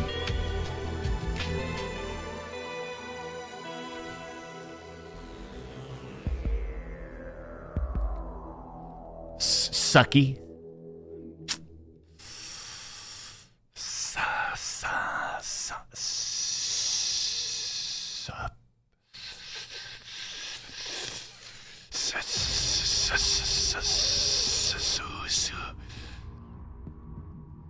I'm going skunk, final answer.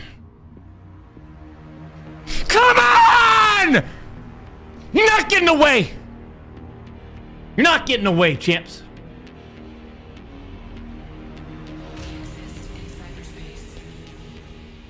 No way.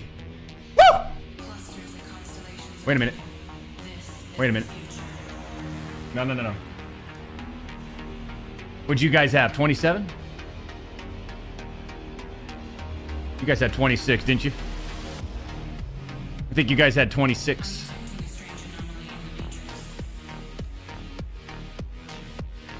And now it's 22 for the two-time.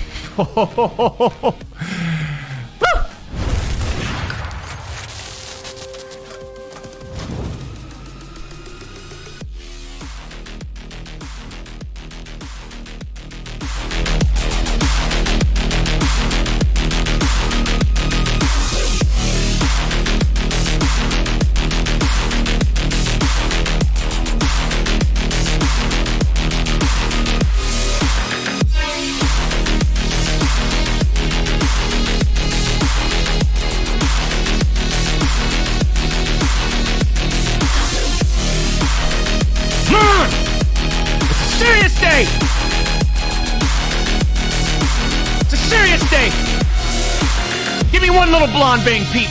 That's all I ask, man. Just get a glimpse of the two-time. Be curious. Be anxious to see the two-time. All it takes is just one little peek and then boom, gotcha. Good night. See ya.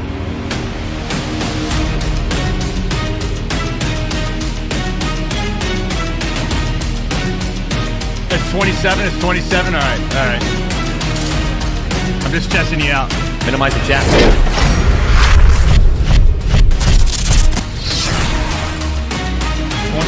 27. I'm just testing you out. Let you know though, we're closing the gap up.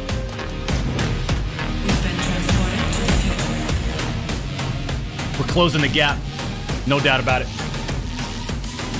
Close contact for me. We're all very sweaty. It's been a long day. I think we all need to keep some distance. Okay, here's the question. I think this is where they got it right. Because we register for gifts in America, which is helpful.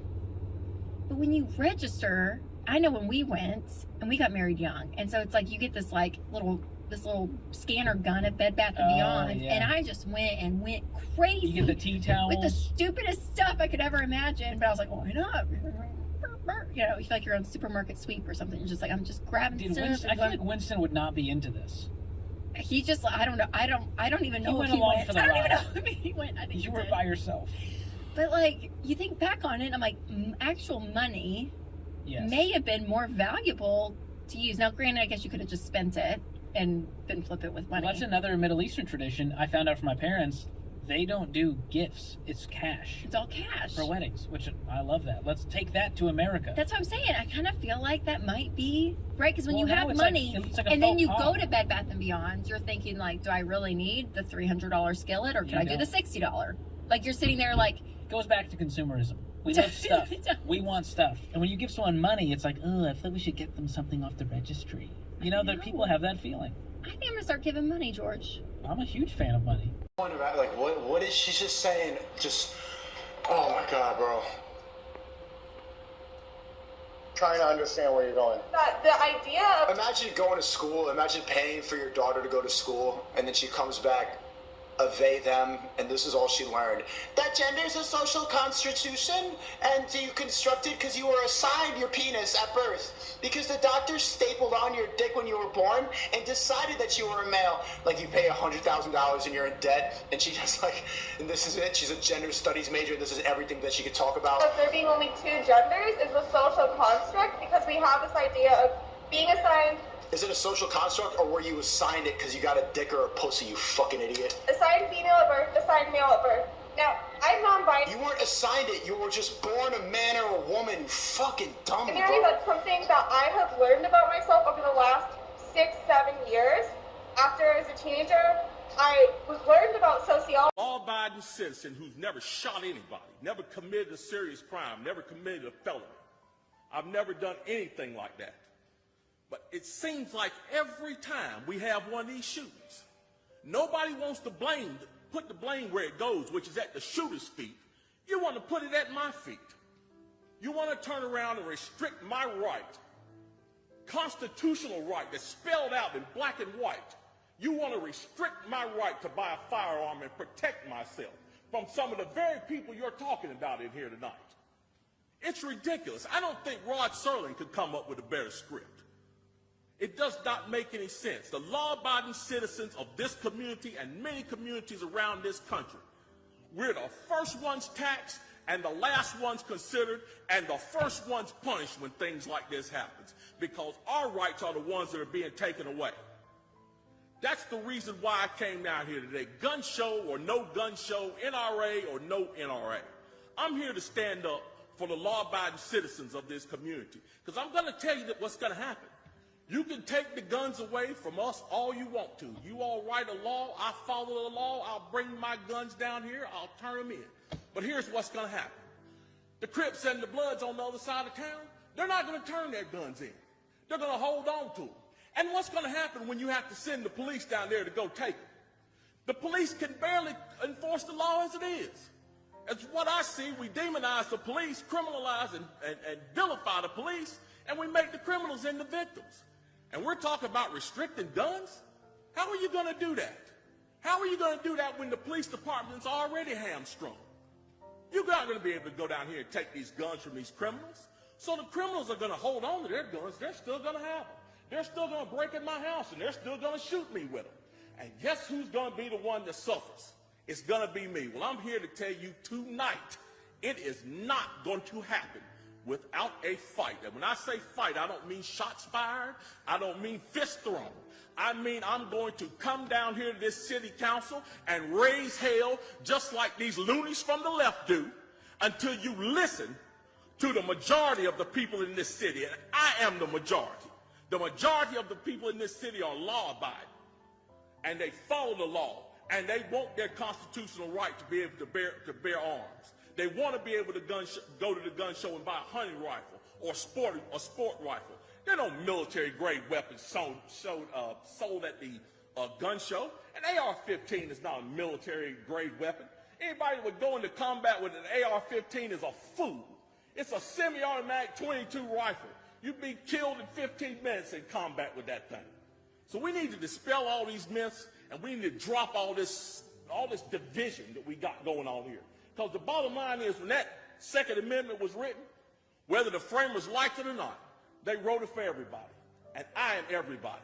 And the law-abiding citizens of this city are everybody. And we want our rights, and we want to keep our rights. And by God, we're going to keep them, come hell or high water.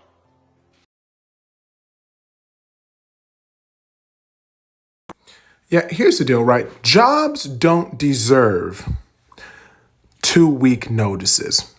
I'm gonna say it again so you know that I said it. Okay, ready for this? Ready for this?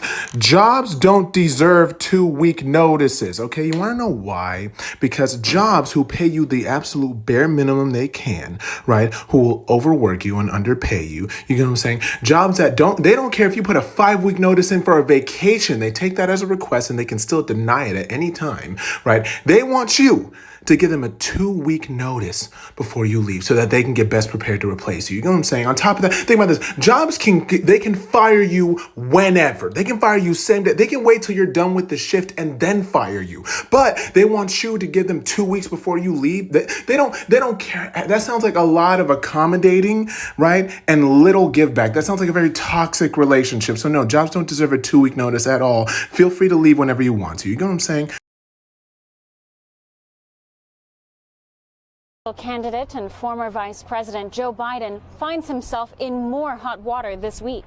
Just confirmed, a Ukrainian court ordered Joe Biden to be formally listed in a criminal case. The crime? The alleged firing of Ukraine's former Prosecutor General Viktor Shokin in exchange for dropping an investigation into Joe Biden's son, Hunter Biden, and the company for which he was a board member, Burisma Oil. Shokin formally called for an investigation into his firing back in February of 2020, claiming the Ukrainian government at the time relieved Shokin of his post in exchange for $1 billion in loan guarantees promised by Biden, a bribe Biden himself admitted to doing. If the prosecutor's not fired, you're not getting the money. Well, son of a bitch. You got fired. But at the time Shokin called for this case back in February, the courts listed one of the defendants as an unnamed American, an individual widely understood to be Joe Biden, Obama's Ukraine point man. But Biden was never formally named. Now, the courts have ruled it is improper to conceal Biden's name and that there is sufficient evidence to proceed with an investigation. The ruling cannot be appealed. Another key development in this story is the release of a series of telephone conversations that has garnered major questions. Andrei Derkach, a member of parliament in Ukraine, in a press conference Tuesday released what he says appear to be voice recordings of then Secretary of State John Kerry, Vice President Joe Biden, and then President of Ukraine Poroshenko, discussing the Burisma case and discussing the removal of Viktor Shokin. Neither Kerry, Biden, nor Poroshenko have affirmed the verity of these recordings. The recordings appear to have been leaked from government officials and whistleblowers, but are currently being verified. Ukrainian President Zelensky stated he anticipates more developments over the course of the summer and says the case could qualify as high treason. Candidate Biden has yet to respond to this latest development. Chanel Rion, One America News, the White House.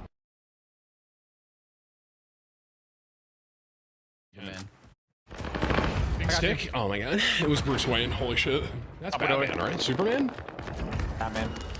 It's Superman. Pretty sure it's Batman. Is it Batman?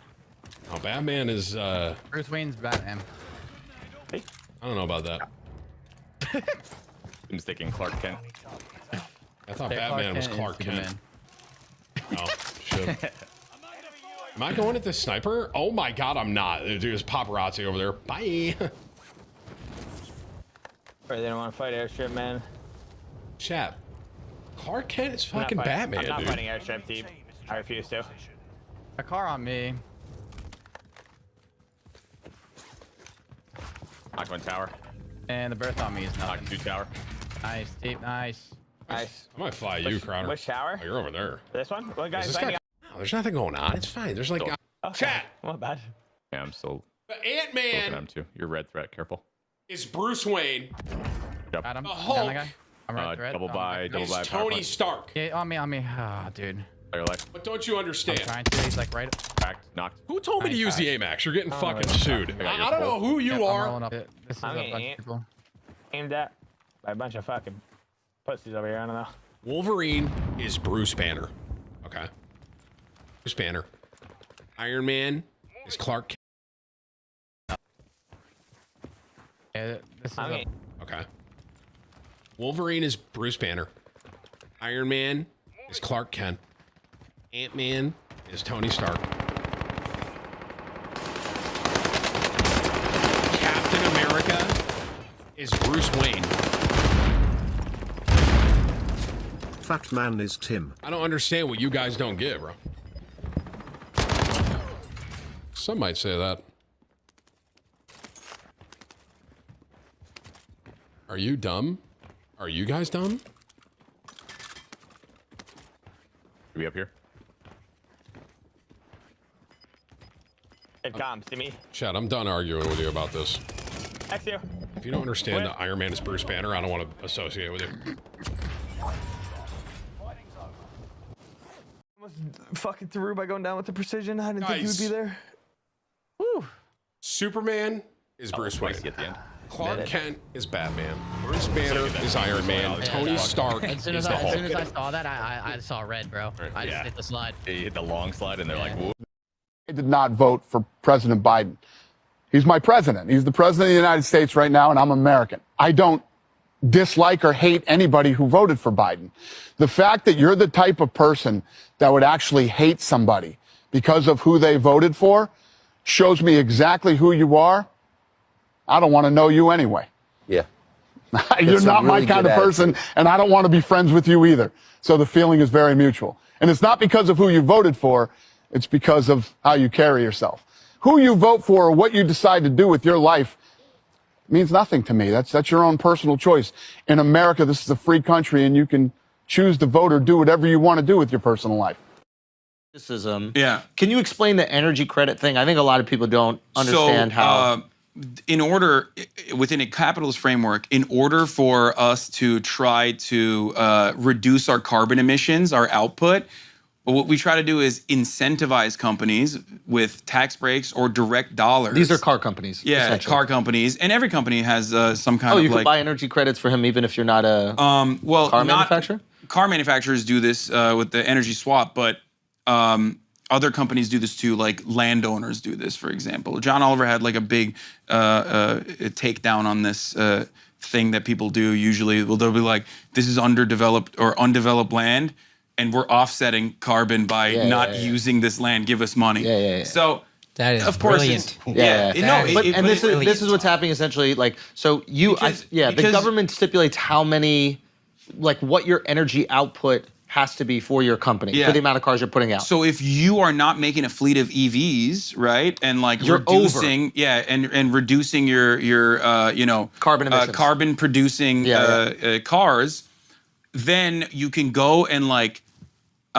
Every one of basically- his cars is not producing any carbon. Exactly. So now he has an excess of energy credits. So Ford, GM, and all these other companies They go to can him and essentially they buy give his him energy money. credits. Yeah, exactly. And some might say that that is why Tesla is so profitable. No, that literally is the reason. I don't know the economics of it, so I can't say. that is mainly the reason, especially because like he has done brilliant though. He's done the same shit over and over again, where he'll just be like, "We're gonna do battery swaps." Never happens, but it doesn't matter because the stock price reflects like what he says is going to what happen. he said is going to happen. Yeah. Tesla is not a car manufacturer; it's a technology company, which is why it's like valued at like 50 to 10x. 1 instead of That's right. Yeah, tech companies have a higher valuation. Yeah, Eh. and you know everyone wants to be in on the unicorn, so like everyone is invested in it, and it becomes this like too big to fail scam basically. Yeah, because if we're all invested in your success and my savings are invested in your success, Yes. the last thing, I think this is why we feel like the stock market was floated a little bit when the pandemic came, because it's like, if I'm all in, baby. Yeah, no, but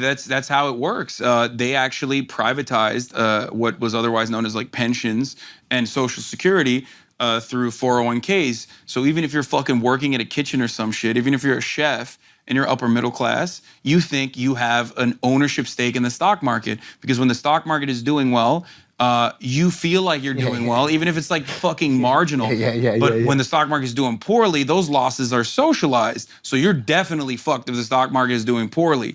That's why everyone feels like invested in it, despite the fact that 90% of the wealth in the stock market is owned by the top 10% of wealth. Yeah. Which is fucking nuts. And if you're a fucking chef, you're not in the top 10% of wealth, brother. Like, Isn't that the case with all wealth, though? Isn't like 90% of wealth always held within Usually. the top 10%? Or the, Jordan Peterson Pareto principle. What is that? He says it all the time, the 20% or the 80-20 rule. The 80-20 rule, the Which Pareto is principle. 20% of the people make 80% of the things or something like that? or the output is like dictated by 20% of the people, Right. The top creators. And that's not necessarily that bad. You're saying that as long as the people that are helping the creation of that are getting paid. Yeah. a reasonable wage. Yeah, reasonable wage and have like some control over their lives. You know what I mean? I don't. Does anybody look at you and be like, I don't want that? I don't think this is a very unreasonable argument. Small business owners, all the way to fucking CEOs and shit, don't like that. They would literally go, I don't believe that someone should have some control of their lives. And if you've read, if you ever got brainwashed into fucking going to college and like reading an econ textbook, the textbook literally tells you what I'm saying is wrong. It's just wrong, completely wrong. The market decides what a fair wage is. Yeah, but the market doesn't at all account for human nature. Economics doesn't. Anytime you talk to an econ guy, he doesn't ever seem to account for human nature. Yeah. The market or dictates. human beings. They just think like, oh, it's a widget factory. Motherfucker, who's making the widgets? You know what I mean? A guy is making the widgets. You know what I think also like manipulates reaction to this is like when you're in a creative field, there's a heightened value on creativity.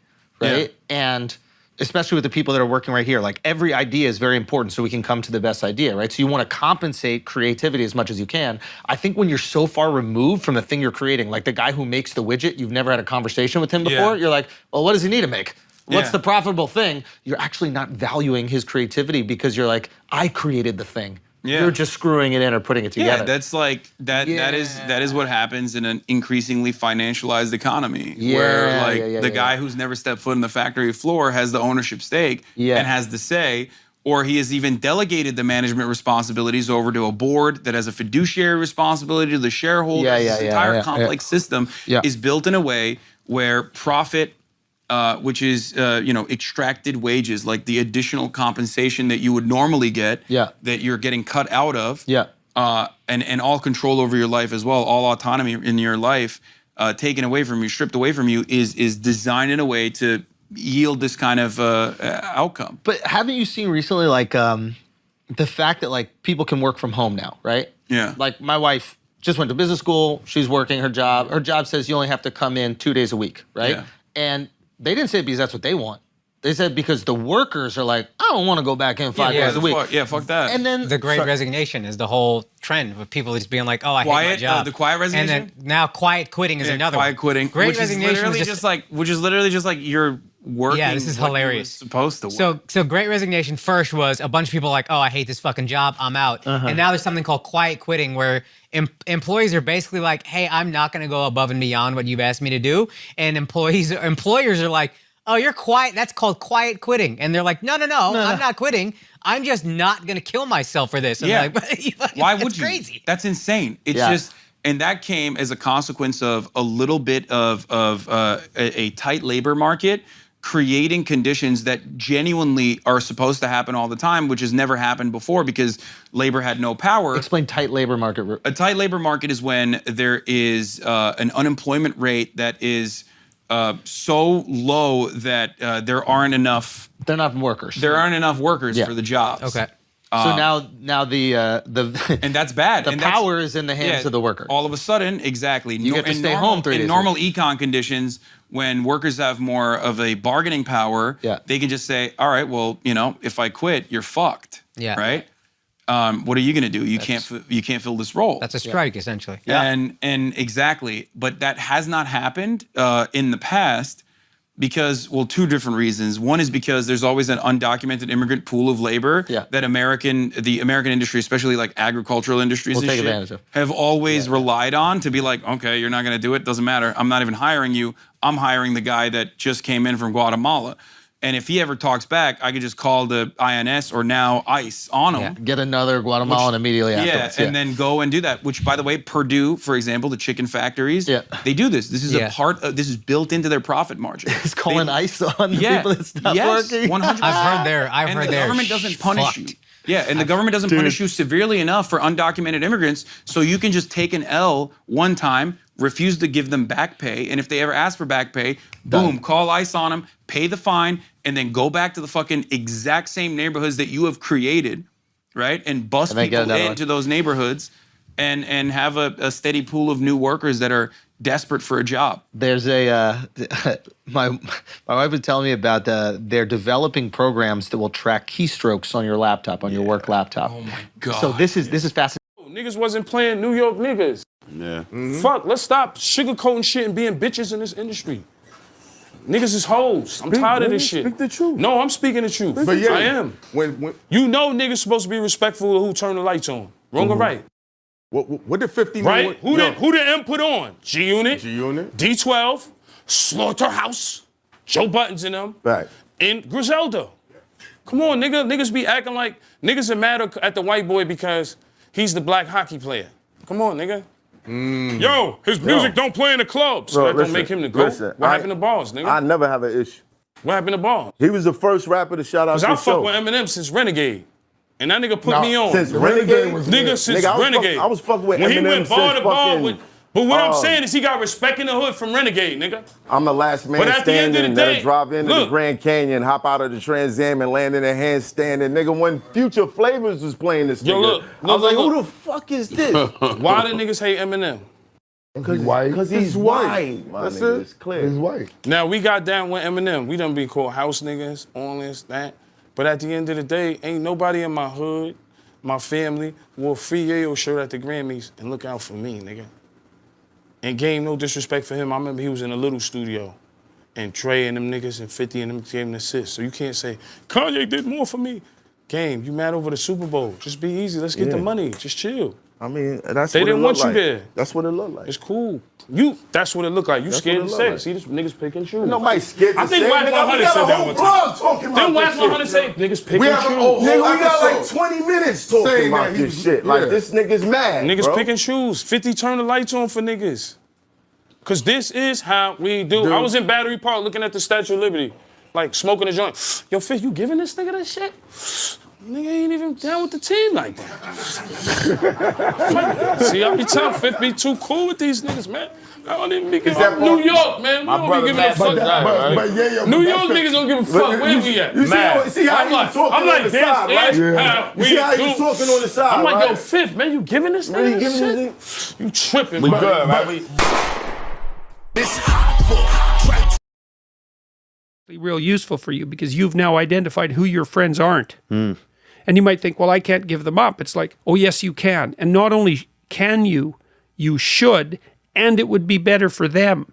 Because if they're aiming down and they want you going down with them, there's nothing good about what's happening to them, and there's certainly nothing good about that for you. Yeah, they're not going to, and then they're going to learn, wow, I'm going to lose friends if I continue in these directions. Yeah. Exactly. Why is it hard for people to let go of what's so familiar to them, even if it's bad?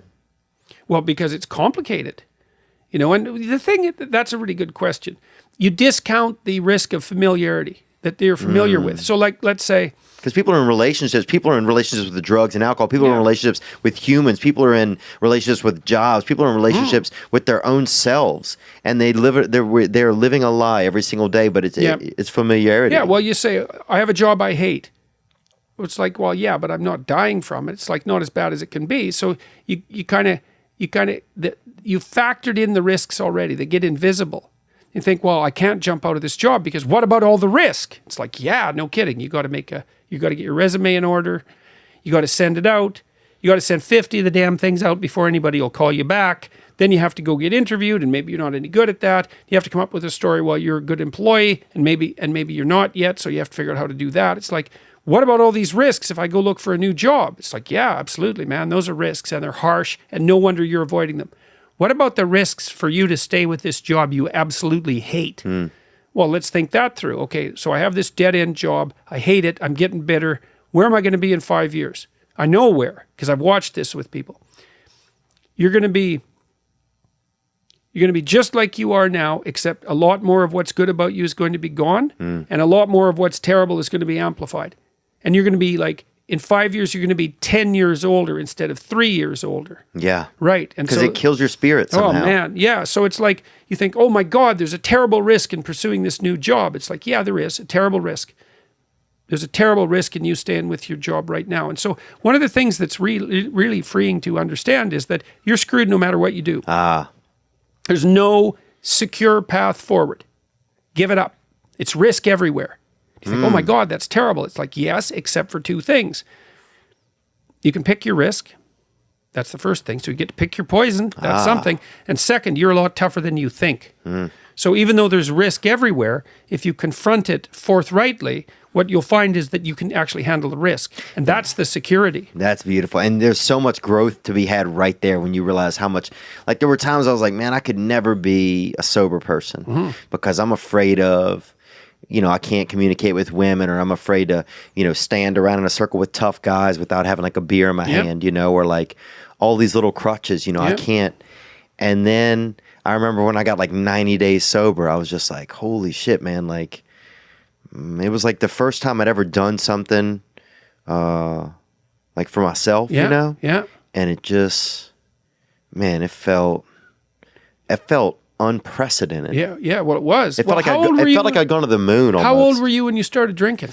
I don't know, probably like 17 or 16, kind of regular. Yeah. It was pretty basic, and I never did a bunch of it, But my biggest thing was just emotional sobriety. Like I was so drunk on my own insecurities and low self-worth. Well, alcohol really is a good drug for coping with anxiety. That's why people use it. So it does too. If you really like alcohol, it does two things to you. It makes you more extroverted and enthusiastic while you're on the ascending limb of the blood alcohol curve, which is why you have to keep drinking once you start. Because if you plateau, that goes away. So you got to keep drinking. Okay, so that's one thing. It makes you more enthusiastic and more full of positive emotion. And the second thing it does is reduce anxiety. Yeah. And so if you are a bit more socially anxious, and you also have that positive response to alcohol, which everyone doesn't have, by the way, then it's a great drug. But the problem is it's a great drug for the moment. Right. Right. There's consequences. Yeah, the sounds when it's not great. Well, it also, alcohol is an interesting drug because it actually doesn't make people stupid. This has been tested. Like people who are drunk will take far more risk. And you might say, well, that's because they're too stupid to understand the risk. It's like, no, they're not. If you ask them about the risk when they're drunk, they can outline it perfectly. What it stops them from doing is caring about the risk. It's actually, and that's part of the anti-anxiety component. It's like, yeah, the risk is, that's why you can drive around drunk at high speed in a car, which is a really stupid thing to do. Yeah. We used to do that in the back roads in northern Alberta. It's fun. Yeah. But people died all the time doing it, especially in the winter. It's like, wow, this is great. It's great until your head's gone through the windshield, like so many things. Yeah. It's like jumping off a cliff. I'm flying, which is true until the last 1/10 of a second. It's like, then you're not flying, man. It's like, yeah. So alcohol has exactly that effect. It is a great anti-anxiety drug, but it does stop you, and he said it stopped you from learning the skills that you need in a social circumstance to be able to cope with that. So then it actually stops you from dealing with the anxiety. You don't have to learn how to overcome it. That's not good. Yeah. So you're not really learning. You're kind of just staying in the.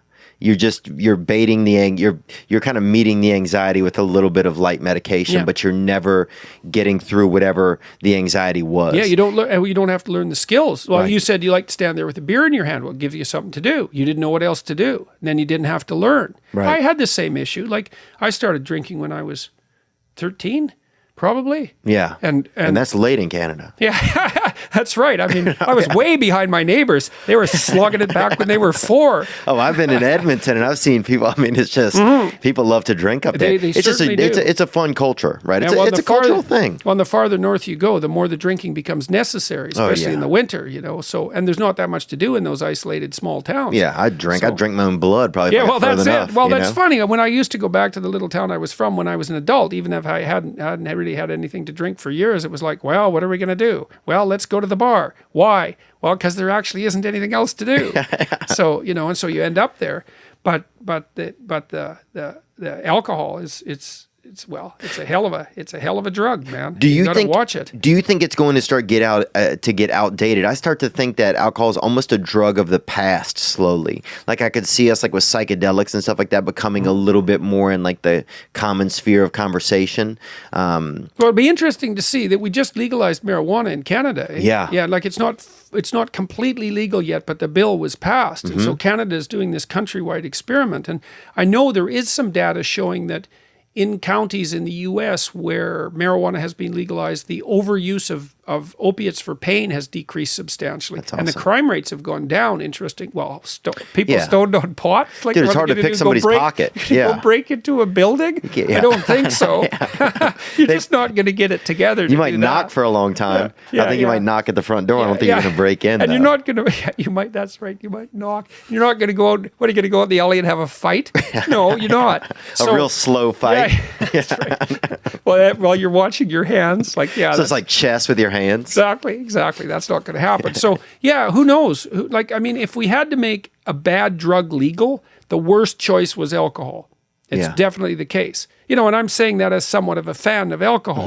Like, I No, me understand- too. Yeah, I like it. But it's a bad drug, man. And is it also starting to become archaic as we get into drugs that are, like, people are using psychedelics more, where people are a little bit curious about drugs that make you think instead of instead of drugs that make you not think. Right. Yeah. Right. Yeah. Yeah, because alcohol is kind of an escape into, well, it's not full unconsciousness, although it certainly can be. Yeah. But yeah, and alcohol also makes people aggressive. It's the only drug we know that actually makes people aggressive. So you see a massive effect on crime rates because half the people who murder someone are drunk. Oh yeah. And half the people who are murdered are drunk. And you're most likely to be murdered by a family member. Yeah. So I've been joking with my audiences is like, well, if you really want to get killed, the best thing to do is go drink with a family member. So which is actually statistically true, which is terribly comical. It's like, yeah, go get drunk with your family if you want to die. Good evening, good afternoon, and other. Americans have the right to kill anyone they want with a gun. Well, they don't. Murder is illegal in the United States, but they do have the right to own weapons. They have the right to bear arms. Correct. But bears don't have arms. They do, actually. Oh, do they? I thought they were legs. Well, I'm not a biologist, but I suppose that when they stand up, they're probably armed. How come Major girl. You ain't got time. You're a little fucking Goodbye. punk. Talking to me about fucking vape. And they're turning their wheels, trying to talk about how this. You know why God made your girl leave you? All right, I'm gonna Because he get wanted the to host. show you that you ain't shit. He wanted to show you that your little Twitch stream and the arrogance you've built with your fucking stupid social media accounts controlled by the Matrix, and that your little dumb parties with Instagram hoes and whatever else you're doing means Hold nothing. that thought. He wanted to show you that you are human and you're fallible and that you're very replaceable. So he decided to You're make right. you fall in love with the girl, and he Don't do decided that, to Ray. make her leave you to show you that you are a dickhead. Right. I'm Now a it is sinner your saved job by grace. to look at the board, understand what's happened, say, I understand, God, I deserve that. I'm glad she left me and I'm sad because I am a dickhead. And do something Okay. about it. Because if Great you points. refuse, We should talk if you ignore someday. God's message, next time you fall in love with a bitch, guess what he's going to do? He's going to make No her leave idea. you. To remind you once again that you are a dickhead. Thank you. I appreciate the subtle cues. That could not